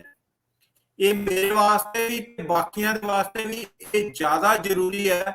ਕ੍ਰਿਸਮਸ ਦੇ ਟਾਈਮ ਦੇ ਉੱਤੇ ਅਸੀਂ ਬਹੁਤ ਜ਼ਿਆਦਾ ਜਿਹੜਾ ਹੈ ਉਹ ਸ਼ੋ ਅਪ ਵੀ ਕਰਦੇ ਹਾਂ, ਲੋਕਾਂ ਦੇ ਘਰਾਂ 'ਚ ਵੀ ਜਾਂਦੇ ਹਾਂ, ਅਸੀਂ ਪਾਰਟੀਆਂ ਵੀ ਕਰਦੇ ਹਾਂ, ਇਹ ਅਸੀਂ ਕੈਰਲ ਵੀ ਗਾਉਂਦੇ ਹਾਂ, ਪਰ ਇਹ ਚੀਜ਼ ਨੂੰ ਅਸੀਂ ਜਿਹੜਾ ਹੈ ਇਹ ਸੀਮਤ ਕੀਤਾ ਹੈ। ਇਹ ਸੀਮਤ ਨਹੀਂ ਕਰਨਾ, ਸਗੋਂ ਸਾਨੂੰ ਬੜੀ ਖੁਸ਼ੀ ਦੇ ਨਾਲ ਇਹ ਦੱਸਣਾ ਹੈ ਕਿ ਪ੍ਰਭੂ ਯਿਸੂ ਮਸੀਹ ਜਿਹੜਾ ਹੈ ਉਹ ਜੀ ਉੱਠਿਆ ਹੈ। ਇਹ ਇੱਕ ਬਲੈਸਡ ਹੋਪ ਹੈ, ਇਹ ਇੱਕ ਸੱਚੀ ਉਮੀਦ ਹੈ ਜਿਹੜੀ ਮਸੀਹਤ ਦੇ ਵਿੱਚ ਹੈ ਕਿ ਉਹ ਖੁਦਾ ਆਪਣੇ ਰੂਹ ਦੇ ਦੁਆਰਾ ਪ੍ਰਭੂ ਯਿਸੂ ਮਸੀਹ ਨੂੰ ਜਿੰਦਾ ਕੀਤਾ ਹੈ। ਜਦੋਂ ਤੂਰੀ ਫੂਕੀ ਜਾਏਗੀ ਤੇ ਜਿੰਨੇ ਵੀ ਮੁਰਦੇ ਨੇ ਉਹ ਫਿਰ ਜੀ ਉੱਠਣਗੇ। ਜਿਹੜੇ ਉਦੋਂ ਜਿੰਦੇ ਹੋਣਗੇ ਉਹ ਅੱਖ ਦੀ ਝਪਕ ਦੇ ਨਾਲ ਹੀ ਬਦਲ ਜਾਣਗੇ, ਟ੍ਰਾਂਸਫਾਰਮ ਹੋ ਜਾਣਗੇ। ਕਿੰਨੀ ਵੱਡੀ ਇਹ ਖੁਸ਼ੀ ਦੀ ਜਿਹੜੀ ਹੈ ਇਹ ਖਬਰ ਹੈ ਜਿਹੜੀ ਅਸੀਂ ਦੱਸਣੀ ਹੈ। ਮੈਂ ਇਸ ਤਰ੍ਹਾਂ ਦੇ ਨਾਲ ਫੀਲ ਕਰਦਾ ਹਾਂ, ਔਰ ਜਿਸ ਤਰ੍ਹਾਂ ਤੁਸੀਂ ਕਿਹਾ ਕਿ ਇਹਨੂੰ ਜ਼ਿਆਦਾ ਸਾਨੂੰ ਸੈਲੀਬ੍ਰੇਟ ਕਰਨਾ ਚਾਹੀਦਾ ਹੈ। ਬਿਲਕੁਲ ਬਿਲਕੁਲ। ਹਾਂਜੀ, ਦੇਖੋ ਜੀ, ਮੈਂ ਇਹ ਨਹੀਂ ਸੋਚਣਾ ਕਿ ਖੁਦਾਵੰਦ ਯਿਸੂ ਮਸੀਹ ਦਾ ਇਸ ਦੁਨੀਆ 'ਚ ਆਉਣਾ ਬਹੁਤ ਜ਼ਰੂਰੀ ਸੀ। ਠੀਕ ਹੈ, ਕ੍ਰਿਸਮਸ ਤੇ ਉਹ ਇਸ ਦੁਨੀਆ 'ਚ ਆਇਆ, ਲੇਕਿਨ ਜਿਹੜੇ ਮਕਸਦ ਲਈ ਉਹ ਇਸ ਦੁਨੀਆ 'ਚ ਆਇਆ ਸੀ ਉਹ ਈਸਟਰ ਤੇ ਪੂਰਾ ਹੁੰਦਾ। ਹਾਂਜੀ, ਕੀ ਖਿਆਲ ਹੈ? ਯਾਨੀ ਸਾਨੂੰ ਇਹ ਗੱਲ ਸੋਚਣ ਦੀ ਜ਼ਰੂਰਤ ਹੈ ਕਿ ਅਸੀਂ ਉਹਦੇ ਉੱਥੇ ਇਸ ਦੁਨੀਆ ਦੇ ਆਉਣ ਦਾ ਬੜੀ ਖੁਸ਼ੀ ਕਰਨੇ ਆ, ਲੇਕਿਨ ਅਸਲ 'ਚ ਉਹਦਾ ਮਕਸਦ ਜਿਹੜਾ ਉਹ ਉਦੋਂ ਪੂਰਾ ਹੁੰਦਾ ਹੈ ਜਦੋਂ ਉਹ ਤੀਸਰੇ ਦਿਨ ਮੁਰਦਿਆਂ ਵਿੱਚੋਂ ਜੀ ਉੱਠਦਾ ਹੈ। ਔਰ ਉਹਦੇ ਤੋਂ ਪਹਿਲੋਂ ਉਹ ਸਾਡੀ ਖਾਤਰ ਸਲੀਬ ਤੇ ਚੜ ਜਾਂਦਾ ਹੈ, ਉਹ ਸਾਡੀ ਖਾਤਰ ਸਿਰ ਤੇ ਕੰਨਿਆਂ ਦਾ ਤਾਜ ਰਖਾਉਂਦਾ ਹੈ, ਉਹ ਸਾਡੀ ਖਾਤਰ ਉਹਦੀ ਪਸਲੀ 'ਚ ਨੇਜ਼ਾ ਮਾਰਿਆ ਗਿਆ, ਕਿੱਲ ਠੋਕੇ ਗਏ ਪੈਰਾਂ 'ਚ ਹੱਥਾਂ 'ਚ। ਔਰ ਇਹ ਸਾਰਾ ਕੁਝ ਜਿਹੜਾ ਇਹ ਉਹਦੇ ਆਉਣ ਦਾ ਮਕਸਦ ਸੀ ਇਸ ਦੁਨੀਆ ਦੇ ਵਿੱਚ ਕਿ ਉਹ ਗੁਨਾਹਗਾਰਾਂ ਵਾਸਤੇ ਕਿਹਨੂੰ ਕਹਿੰਦੇ ਨੇ ਕਿ ਗੁਨਾਹਗਾਰਾਂ ਦੇ ਲਈ ਇਹ ਦੁੱਖ ਸਹੇ ਤੇ ਉਹਨੂੰ ਉਸ ਸਲੀਬ ਦਾ ਦੁੱਖ ਜਿਹੜਾ ਉਹ ਸਹਿ ਕੇ ਸਾਡੇ ਗੁਨਾਹਗਾਰਾਂ ਦੇ ਗੁਨਾਹ ਜਿਹੜੇ ਨੇ ਮਾਫ ਕੀਤੇ ਜਾਣ। ਸੋ ਮੇਰੇ ਅਜ਼ੀਜ਼ੋ, ਜਿਹੜੀ ਗੱਲ ਅਸੀਂ ਕਹਿਣਾ ਚਾਹ ਰਹੇ ਹਾਂ ਇਹ ਵੇ ਕਿ ਅਸਲ 'ਚ ਸਭ ਤੋਂ ਵੱਡੀ ਖੁਸ਼ੀ ਜਿਹੜੀ ਹੈ ਉਹਦਾ ਦਿਨ ਜਿਹੜਾ ਉਹ ਅਸਲ 'ਚ ਈਸਟਰ ਹੈ। ਉਰਦੂ 'ਚ ਅਸੀਂ ਈਦ ਕਿਆਮਤੁਲ ਮਸੀਹ ਕਹਿੰਦੇ ਆ, ਈਸਟਰ ਵੀ ਕਹਿੰਦੇ ਆ। ਔਰ ਕਿਹਨੂੰ ਕਹਿੰਦੇ ਨੇ ਕਿ ਇਹ ਉਹ ਦਿਨ ਹੈ ਜਦੋਂ ਉਹਦੇ ਆਉਣ ਦਾ ਮਕਸਦ ਜਿਹੜਾ ਉਹ ਪੂਰਾ ਹੁੰਦਾ ਹੈ। ਜਿਹੜੀ ਖਾਤਰ ਉਹ ਇਸ ਦੁਨੀਆ 'ਚ ਆਇਆ। ਔਰ ਸਾਨੂੰ ਇਹ ਗੱਲ ਯਾਦ ਰੱਖਣ ਦੀ ਜ਼ਰੂਰਤ ਹੈ ਕਿ ਬੜੀ ਖੁਸ਼ੀ ਦੇ ਨਾਲ ਇਹ ਜਿਹੜੀ ਖਬਰ ਹੈ ਇਹ ਅਸੀਂ ਕੀ ਕਰੀਏ, ਦੂਜਿਆਂ ਨੂੰ ਦਈਏ। ਲਿਖਿਆ ਨਾ ਕਿ ਹਾਂਜੀ ਉਹ ਬੜੇ ਖੌਫ ਤੇ ਬੜੀ ਖੁਸ਼ੀ ਦੇ ਨਾਲ ਕਬਰ ਤੋਂ ਜਲਦੀ ਜਾ ਕੇ ਗਈਆਂ ਤਾਂ ਕਿ ਉਹਦੇ ਸ਼ਾਗਿਰਦਾਂ ਨੂੰ ਖਬਰ ਦੇਣ ਲਈ ਦੌੜੀਆਂ ਗਈਆਂ। ਯਾਨੀ ਬੜੀ ਜਲਦੀ ਨਾਲ ਉਹ ਜਾਂਦੀਆਂ ਨੇ ਤਾਂ ਕਿ ਇਹ ਖਬਰ ਜਿਹੜੀ ਹੈ ਉਹ ਉਹਨਾਂ ਨੂੰ ਪਹੁੰਚਾ ਸਕਣ। ਸੋ ਮੇਰੇ ਅਜ਼ੀਜ਼ੋ, ਸਾਨੂੰ ਵੀ ਜ਼ਰੂਰਤ ਹੈ ਕਿ ਅਸੀਂ ਇਹ ਖਬਰ ਜਿਹੜੀ ਹੈ ਇਹ ਦੂਜਿਆਂ ਤੱਕ ਪਹੁੰਚਾਈਏ ਕਿ ਖੁਦਾਵੰਦ ਯਿਸੂ ਮਸੀਹ ਜੀ ਉੱਠਿਆ। ਹਾਂਜੀ ਬ੍ਰਦਰ ਜੀ, ਇਹ ਬੜੀ ਜ਼ਰੂਰੀ ਹੁੰਦੀ ਹੈ ਕਿ ਅਸੀਂ ਯਾਨੀ ਸ਼ੇਅਰ ਕਰੀਏ ਦੂਸਰਿਆਂ ਨਾਲ, ਹਾਂਜੀ ਦੂਸਰਿਆਂ ਨੂੰ ਦੱਸੀਏ ਕਿ ਖੁਦਾਵੰਦ ਯਿਸੂ ਮਸੀਹ ਇਸ ਦੁਨੀਆ 'ਚ ਆਇਆ। ਸਾਨੂੰ ਪਤਾ ਹੈ ਕਿ ਉਹ ਬਗੈਰ ਬੇਟੇ ਬਗੈਰ ਬਾਪ ਤੋਂ ਇਸ ਦੁਨੀਆ 'ਚ ਆਇਆ, ਠੀਕ ਹੈ, ਔਰ ਬੜੀ ਕ੍ਰਿਸਮਸ ਤੇ ਖੁਸ਼ੀ ਮਨਾਉਂਦੇ ਆ। ਲੇਕਿਨ ਅਸਲ ਜਿਹੜੇ ਕੰਮ ਲਈ ਉਹ ਆਇਆ ਸੀ ਉਹ ਈਸਟਰ ਤੇ ਪੂਰਾ ਹੋਇਆ, ਜਦੋਂ ਉਹਨੇ ਕੀ ਕੀਤਾ, ਯਾਨੀ ਉਹਨੇ ਉਸ ਮਕਸਦ ਨੂੰ ਪੂਰਾ ਕੀਤਾ ਜਿਹੜੇ ਲਈ ਉਹ ਇਸ ਦੁਨੀਆ 'ਚ ਆਇਆ ਸੀ। ਆਸਾਨ ਕੰਮ ਨਹੀਂ ਸੀ। ਮੈਂ ਯਾਦ ਕਰਨਾ ਕਿ ਜਦੋਂ ਬਾਗੇ ਗਤਸਮਨੀ ਦੇ ਵਿੱਚ ਸੀ ਤੇ ਲਿਖਿਆ ਕਿ ਉਹਦਾ ਪਸੀਨਾ ਗੋਇਆ ਖੂਨ ਦੀਆਂ ਬੂੰਦਾਂ ਬਣ ਕੇ ਜ਼ਮੀਨ ਤੇ ਡਿੱਗ ਰਿਹਾ ਸੀ। ਹਾਂਜੀ ਉਹਨੇ ਕਿਹਾ ਕਿ ਖੁਦਾਵੰਦ ਅਗਰ ਹੋ ਸਕੇ ਤੇ ਪਿਆਲਾ ਮੇਰੇ ਤੋਂ ਟਲ ਜਾਏ, ਲੇਕਿਨ ਮੇਰੀ ਮਰਜ਼ੀ ਨਹੀਂ ਬਲਕਿ ਤੇਰੀ ਮਰਜ਼ੀ ਪੂਰੀ ਹੋਏ। ਸੋ ਉਹਨੇ ਉਹਦੀ ਮਰਜ਼ੀ, ਅਸਲ 'ਚ ਖੁਦਾ ਦੀ ਵੀ ਮਰਜ਼ੀ ਇਹ ਸੀ ਕਿ ਉਹ ਗੁਨਾਹਗਾਰ ਇਨਸਾਨ ਲਈ ਸਲੀਬ ਤੇ ਦਿੱਤਾ ਜਾਏ, ਉਹਨਾਂ ਦੇ ਗੁਨਾਹ ਮਾਫ ਕਰੇ ਔਰ ਫਿਰ ਉਹ ਵਾਪਸ ਆਪਣੇ ਬਾਪ ਦੇ ਕੋਲ ਚਲਾ ਜਾਏ। ਔਰ ਅਸੀਂ ਵੇਖਦੇ ਹਾਂ ਕਿ ਇਸ ਤਰ੍ਹਾਂ ਹੀ ਹੋਇਆ ਕਿ ਉਹ ਇਹਦੇ ਬਾਅਦ ਆਪਣੇ ਬਾਪ ਕੋ ਵਾਪਸ ਚਲਾ ਗਿਆ, ਜਿਹਨੂੰ ਅਸੀਂ ਸਾਊਦ ਕਹਿੰਦੇ ਆ ਜਾਂ ਜਿਹਨੂੰ ਕਹਿੰਦੇ ਆ ਅਸੈਂਸ਼ਨ ਕਹਿੰਦੇ ਆ ਅੰਗਰੇਜ਼ੀ ਦੇ ਵਿੱਚ, ਕਿ ਉਹ ਅਸਮਾਨ ਵੱਲ ਗਿਆ। ਬ੍ਰਦਰ ਜੀ ਦੀ ਗੱਲ ਮੈਂ ਤੁਹਾਡੇ ਕੋਲ ਪੁੱਛਣਾ ਚਾਹੁੰਦਾ ਕਿ ਇਹ ਖਬਰ ਜਿਹੜੀ ਹੈ ਇਹ ਅਸੀਂ ਕਿਸ ਤਰ੍ਹਾਂ ਦੂਸਰਿਆਂ ਤੱਕ ਪਹੁੰਚਾ ਸਕਦੇ ਹਾਂ, ਯਾਨੀ ਕਿ ਉਹ ਮੁਰਦਿਆਂ ਵਿੱਚੋਂ ਜੀ ਉੱਠਿਆ, ਕਿਸ ਤਰ੍ਹਾਂ ਅਸੀਂ ਇਹ ਖਬਰ ਦੂਜਿਆਂ ਨੂੰ ਦੇ ਸਕਦੇ ਹਾਂ ਜੀ? ਬਸ ਸੰਤ ਪਲੂਸ ਜਿਹੜਾ ਹੈਗਾ ਉਹ ਜਦੋਂ ਕਰੰਥੀਅਨਸ ਦੀ ਕਲੀਸਿਆ ਨਾਲ ਗੱਲ ਕਰ ਰਿਹਾ ਹੈ ਇਸੇ 15 ਬਾਬ ਦੇ ਵਿੱਚ, ਤੇ ਉਹੀ ਮੈਂ 55 ਤੇ ਆਖਰ ਤੱਕ ਪੜਾਂਗਾ ਜੀ ਜੀ। ਇਹ 'ਚ ਲਿਖਿਆ, ਹੇ ਮੌਤ ਤੇਰੀ ਫਤਿਹ ਕਿੱਥੇ ਹੈ, ਵਾਹ। ਹੇ ਮੌਤ ਤੇਰਾ ਡੰਗ ਕਿੱਥੇ ਹੈ। ਜੀ। ਮੌਤ ਦਾ ਡੰਗ ਪਾਪ ਹੈ ਅਤੇ ਪਾਪ ਦਾ ਬਲ ਸ਼ਰ੍ਹਾ ਹੈ, ਪਰ ਧੰਨਵਾਦ ਹੈ ਪਰਮੇਸ਼ਵਰ ਦਾ ਜੋ ਸਾਨੂੰ ਸਾਡੇ ਪ੍ਰਭੂ ਯਿਸੂ ਮਸੀਹ ਦੇ ਰਾਹੀਂ ਫਤਿਹ ਬਖਸ਼ਦਾ ਹੈ। ਸੋ ਹੇ ਮੇਰੇ ਪਿਆਰੇ ਭਰਾਵੋ, ਤੁਸੀਂ ਅਸਥਿਰ ਅਤੇ ਅਡੋਲ ਹੋਵੋ ਅਤੇ ਪ੍ਰਭੂ ਦੇ ਕੰਮ ਵਿੱਚ ਸਦਾ ਵਧਦੇ ਜਾਓ, ਕਿਉਂ ਜੋ ਤੁਸੀਂ ਜਾਣਦੇ ਹੋ ਜੋ ਪ੍ਰਭੂ ਤੁਹਾਡੀ ਮਿਹਨਤ ਥੋਥੀ ਨਹੀਂ ਹੈ। ਬਸ ਜੀ, ਫਿਰ ਆਪਾਂ ਤੁਸੀਂ ਹੁਣ ਗਤਸਮਨੀ ਦੇ ਬਾਗ ਦੀ ਗੱਲ ਕੀਤੀ ਤੇ ਮੈਂ ਤੁਹਾਨੂੰ ਥੋੜਾ ਜਿਹਾ ਅਦਨ ਦੇ ਬਾਗ ਦੀ ਗੱਲ ਦੱਸਣਾ ਚਾਹੁੰਦਾ ਹਾਂ ਕਿ ਅਦਨ ਦੇ ਬਾਗ ਦੇ ਵਿੱਚ ਜਦੋਂ ਪਰਮੇਸ਼ਵਰ ਨੇ ਆਦਮ ਨੂੰ ਰੱਖਿਆ ਤੇ ਉਸ ਜਗ੍ਹਾ ਦੇ ਵਿੱਚ ਜਦੋਂ ਉਸਨੇ ਨਾਫਰਮਾਨੀ ਕੀਤੀ, ਡਿਸਓਬੀਡੀਐਂਸ ਕੀਤੀ, ਤੇ ਉਸ ਪਾਪ ਦੀ ਵਜ੍ਹਾ ਦੇ ਕਾਰਨ ਕਰਕੇ ਮੌਤ ਜਿਹੜੀ ਹੈ ਉਹ ਆਈ, ਔਰ ਉਹ ਮੌਤ ਜਿਹੜੀ ਹੈ ਉਹ ਸਾਰੀ ਦੁਨੀਆ ਦੇ ਵਿੱਚ ਜਿਹੜੀ ਹੈ ਉਹ ਫੈਲ ਗਈ। ਜਦੋਂ ਇਹ ਮੌਤ ਸਾਰੀ ਦੁਨੀਆ ਦੇ ਵਿੱਚ ਫੈਲ ਗਈ ਹੈ, ਉਸ ਮੌਤ ਨੂੰ ਕਾਬੂ ਕਰਨ ਦੇ ਵਾਸਤੇ ਪ੍ਰਭੂ ਯਿਸੂ ਮਸੀਹ ਦਾ ਕਲਵਰੀ ਕਰੂਸ ਦੇ ਉੱਤੇ ਕਫਾਰਾ ਦਿੱਤਾ ਜਾਣਾ ਜਿਹੜਾ ਸੀ ਉਹ ਜ਼ਰੂਰੀ ਸੀ। ਤੇ ਇਸੇ ਕਰਕੇ ਸੰਤ ਪਲੂਸ ਆਤਮਾ ਦੇ ਦੁਆਰਾ ਦੱਸਦਾ ਹੈ ਕਿ ਹੇ ਮੌਤ ਤੇਰੀ ਫਤਿਹ ਕਿੱਥੇ ਹੈ। ਮੌਤ ਦੀ ਫਤਿਹ ਖਤਮ ਹੋ ਗਈ। ਮੌਤ ਦੇ ਉੱਤੇ ਪ੍ਰਭੂ ਯਿਸੂ ਮਸੀਹ ਨੇ ਜਿਹੜਾ ਹੈ ਉਹ ਜਿੱਤ ਪਾਈ, ਸਿਰਫ ਤੇ ਸਿਰਫ ਪ੍ਰਭੂ ਯਿਸੂ ਮਸੀਹ ਨੇ ਜੀ।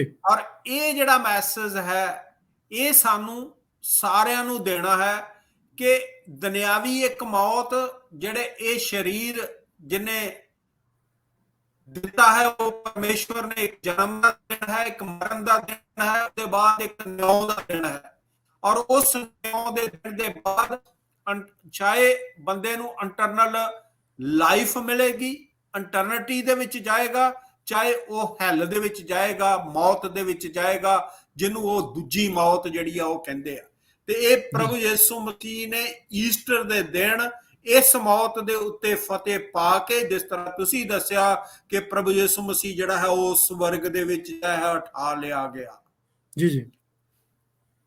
ਜੇ ਅਸੀਂ ਸਵਰਗ ਦੇ ਵਿੱਚ ਜਾਣਾ ਹੈ ਤੇ ਇਹ ਖੁਸ਼ਖਬਰੀ, ਜੇ ਅਸੀਂ ਬਚ ਗਏ ਹਾਂ ਪ੍ਰਭੂ ਯਿਸੂ ਮਸੀਹ ਕਰਕੇ, ਇਹ ਖੁਸ਼ਖਬਰੀ ਅਸੀਂ ਦੂਜਿਆਂ ਨੂੰ ਦੇਣੀ ਹੈ।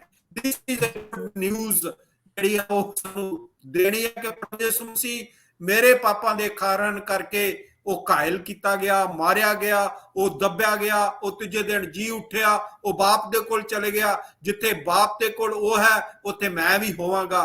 ਇਹ ਜਦੋਂ ਗੁੱਡ ਨਿਊਜ਼ ਅਸੀਂ ਦੂਸਰਿਆਂ ਨੂੰ ਦੱਸਾਂਗੇ, ਇਹ ਜਿਹੜਾ ਹੈ ਕ੍ਰਿਸਚੈਨਿਟੀ ਜਿਹੜੀ ਹੈ, ਮਸੀਹਤ ਜਿਹੜੀ ਹੈ, ਇਸੇ ਕਰਕੇ ਹੀ ਦੂਸਰੇ ਵਿਸ਼ਵਾਸ ਜਿਹੜੇ ਲੋਕ ਕਰਦੇ ਨੇ ਉਹਨਾਂ ਨਾਲੋਂ ਡਿਫਰ ਕਰਦੀ ਹੈ ਕਿ ਸਾਡੇ ਕੋਲ ਇੱਕ ਉਮੀਦ ਹੈ।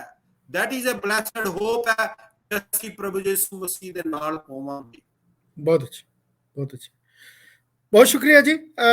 ਉਮੀਦ ਹੈ ਕਿ ਕਿਹਨੂੰ ਕਹਿੰਦੇ ਨੇ ਅੱਜ ਦਾ ਪ੍ਰੋਗਰਾਮ ਜਿਹੜਾ ਉਹ ਅਸੀਂ ਖਾਸ ਤੌਰ ਤੇ ਜਦੋਂ ਖੁਦਾਵੰਦ ਯਿਸੂ ਦੀ ਮਸਲੂਬੀਅਤ ਔਰ ਉਹਦੇ ਜੀ ਉੱਠਣ ਤੇ ਕਰ ਰਹੇ ਹਾਂ। ਕਦੀ ਕਦੀ ਲੋਕੀ ਜਿਹੜੇ ਨੇ ਉਹ ਸਵਾਲ ਕਰਦੇ ਨੇ, ਮੈਂ ਆਖਰ 'ਚ ਗੱਲ ਕਰਨਾ ਚਾਹਾਂਗਾ ਕਿ ਯਾਨੀ ਸ਼ਾਇਦ ਅਸੀਂ ਬੇਵਕੂਫ ਹਾਂ ਜਾਂ ਅਸੀਂ ਸਹੀ ਤਰ੍ਹਾਂ ਗੱਲ ਨੂੰ ਸਮਝਦੇ ਨਹੀਂ ਕਿ ਜਾਨ ਖੁਦਾਵੰਦ ਯਿਸੂ ਮਸੀਹ ਦੇਣ ਡਿਆ, ਲੇਕਿਨ ਗੁਨਾਹ ਸਾਡੇ ਮਾਫ ਹੋ ਰਹੇ ਨੇ। ਇਹ ਕਿਸ ਤਰ੍ਹਾਂ ਹੋ ਸਕਦਾ? ਲੇਕਿਨ ਮੇਰੇ ਅਜ਼ੀਜ਼ੋ, ਯਾਦ ਰੱਖੀਏ ਕਿ ਜਿਹੜੀਆਂ ਕੁਰਬਾਨੀਆਂ ਦਾ ਸਿਲਸਿਲਾ ਸੀ, ਅਸੀਂ ਥੋੜੀ ਜਿਹੀ ਇਹਦੇ ਬਾਰੇ 'ਚ ਗੱਲ ਕੀਤੀ ਅੱਗੇ ਵੀ, ਕਿ ਕੁਰਬਾਨੀ ਜਿਹੜੀ ਸੀ ਉਹ ਅਸਲ 'ਚ ਗੁਨਾਹਾਂ ਦੀ ਮੁਆਫੀ ਲਈ ਦਿੱਤੀ ਜਾਂਦੀ ਸੀ ਔਰ ਉਹ ਖੂਨ ਬਹਾਇਆ ਜਾਂਦਾ ਸੀ। ਲੇਕਿਨ ਕਲਾਮ ਮੁਕੱਦਸ ਨੂੰ ਅਗਰ ਪੜ੍ਹੀਏ, ਖਾਸ ਤੌਰ ਤੇ ਖਤਾਂ ਦੇ ਵਿੱਚ ਵੇਖੀਏ, ਤੇ ਉਹਦੇ 'ਚ ਲਿਖਿਆ ਵੀ ਇਹ ਜਿਹੜੀਆਂ ਕੁਰਬਾਨੀਆਂ ਸਨ ਇਹ ਸਿਰਫ ਉਹਨਾਂ ਗੁਨਾਹਾਂ ਤੇ ਪਰਦਾ ਪਾਉਂਦੀਆਂ ਸਨ। ਠੀਕ ਹੈ, ਲੇਕਿਨ ਅਸਲ 'ਚ ਕੁਰਬਾਨੀ ਐਸੀ ਚਾਹੀਦੀ ਸੀ ਜਿਹੜੀ ਇਸ ਗੁਨਾਹ ਦੀ ਹੈਸੀਅਤ ਨੂੰ ਖਤਮ ਕਰੇ। ਇੱਕ ਛੋਟੀ ਜਿਹੀ ਮਿਸਾਲ ਦਿਆਂਗਾ ਆਖਰ 'ਚ ਕਿ ਅਗਰ ਕਮਰੇ 'ਚ ਕੋਈ ਗੰਦ ਪਿਆ ਤੇ ਤੁਸੀਂ ਉਹਨੂੰ ਢਾਂਪ ਦਿੰਦੇ ਹੋ ਕਿਸੇ ਬਰਤਨ ਦੇ ਨਾਲ ਜਾਂ ਕਿਸੇ ਵੱਡੀ ਚੀਜ਼ ਦੇ ਨਾਲ, ਉਹਨੂੰ ਕੱਜ ਦਿੰਦੇ ਹੋ, ਉਹ ਜਿਹੜਾ ਹੱਲ ਹੈ ਉਹ ਵਕਤੀ ਹੈ, ਲੇਕਿਨ ਉਹ ਜਿਹੜੀ ਗੰਦਗੀ ਹੈ ਉਹ ਉੱਥੇ ਹੀ ਰਹਿੰਦੀ ਹੈ। ਔਰ ਜ਼ਰੂਰਤ ਇਹ ਵੇ ਕਿ ਉਸ ਗੰਦਗੀ ਨੂੰ ਚੁੱਕ ਕੇ ਉਹਨੂੰ ਬਾਹਰ ਸੁੱਟਿਆ ਜਾਏ, ਉਸ ਜਗ੍ਹਾ ਨੂੰ ਸਾਫ਼ ਕੀਤਾ ਜਾਏ, ਤੇ ਫਿਰ ਜਿਹੜੀ ਹੈ ਉਹ ਸਹੀ ਤਰ੍ਹਾਂ ਸਫਾਈ ਹੁੰਦੀ ਹੈ। ਸੋ ਅੱਗੇ ਬ੍ਰਦਰ ਜੀ ਨੇ ਵੀ ਗੱਲ ਕੀਤੀ ਕਿ ਜਦੋਂ ਖੁਦਾਵੰਦ ਯਿਸੂ ਮਸੀਹ ਬਪਤਿਸਮਾ ਲੈ ਕੇ ਬਾਹਰ ਆਇਆ, ਜਦੋਂ ਖੁਦਾਵੰਦ ਯਿਸੂ ਮਸੀਹ ਬਪਤਿਸਮਾ ਲੈਣ ਆਉਂਦਿਆ ਸੀ, ਤੇ ਉਦੋਂ ਯੋਹੰਨਾ ਨੇ ਕਿਹਾ ਕਿ ਵੇਖੋ ਇਹ ਖੁਦਾ ਦਾ ਬਰਰਾ ਹੈ, ਯਾਨੀ ਇਹ ਉਹ ਕੁਰਬਾਨੀ ਹੈ ਜਿਹੜਾ ਜਹਾਨ ਦੇ ਗੁਨਾਹਾਂ ਨੂੰ ਉਠਾ ਲੈ ਜਾਂਦਾ ਹੈ। ਯਾਨੀ ਇਹ ਸਿਰਫ ਉਹਦੇ ਤੇ ਪਰਦਾ ਨਹੀਂ ਪਾਏਗਾ, ਬਲਕਿ ਕੀ ਕਰੇਗਾ, ਇਹਨੂੰ ਕਿਹਨੂੰ ਕਹਿੰਦੇ ਨੇ, ਇਹਦੀ ਹੈਸੀਅਤ ਨੂੰ ਖਤਮ ਕਰ ਦੇਗਾ। ਸੋ ਮੇਰੇ ਅਜ਼ੀਜ਼ੋ, ਇਹ ਈਸਟਰ ਦਾ ਦਿਨ ਜਿਹੜਾ ਉਹ ਅਸਲ 'ਚ ਇਹਨਾਂ ਗੁਨਾਹਾਂ ਨੂੰ ਸਾਫ਼ ਕਰਨ ਦਾ, ਇਹਨਾਂ ਗੁਨਾਹਾਂ ਨੂੰ, ਗੰਦਗੀ ਨੂੰ ਪਾਕ ਕਰਨ ਦਾ ਦਿਨ ਹੈ। ਔਰ ਉਮੀਦ ਹੈ ਕਿ ਤੁਸੀਂ ਅੱਜ ਦੇ ਇਸ ਪ੍ਰੋਗਰਾਮ ਦੇ ਵਸੀਲੇ ਨਾਲ ਬਰਕਤ ਪਾਈ ਹੋਏਗੀ। ਔਰ ਤੁਹਾਨੂੰ ਸਾਰਿਆਂ ਨੂੰ ਮੇਰੇ ਵੱਲੋਂ ਔਰ ਬ੍ਰਦਰ ਜੀ ਵੱਲੋਂ ਬਹੁਤ ਜ਼ਿਆਦਾ ਈਸਟਰ ਦੀ ਖੁਸ਼ੀਆਂ ਮੁਬਾਰਕ ਹੋਣ। ਤੇ ਖੁਦਾਵੰਦ ਤੁਹਾਡੇ happy Easter. Thank you very much. Thanks.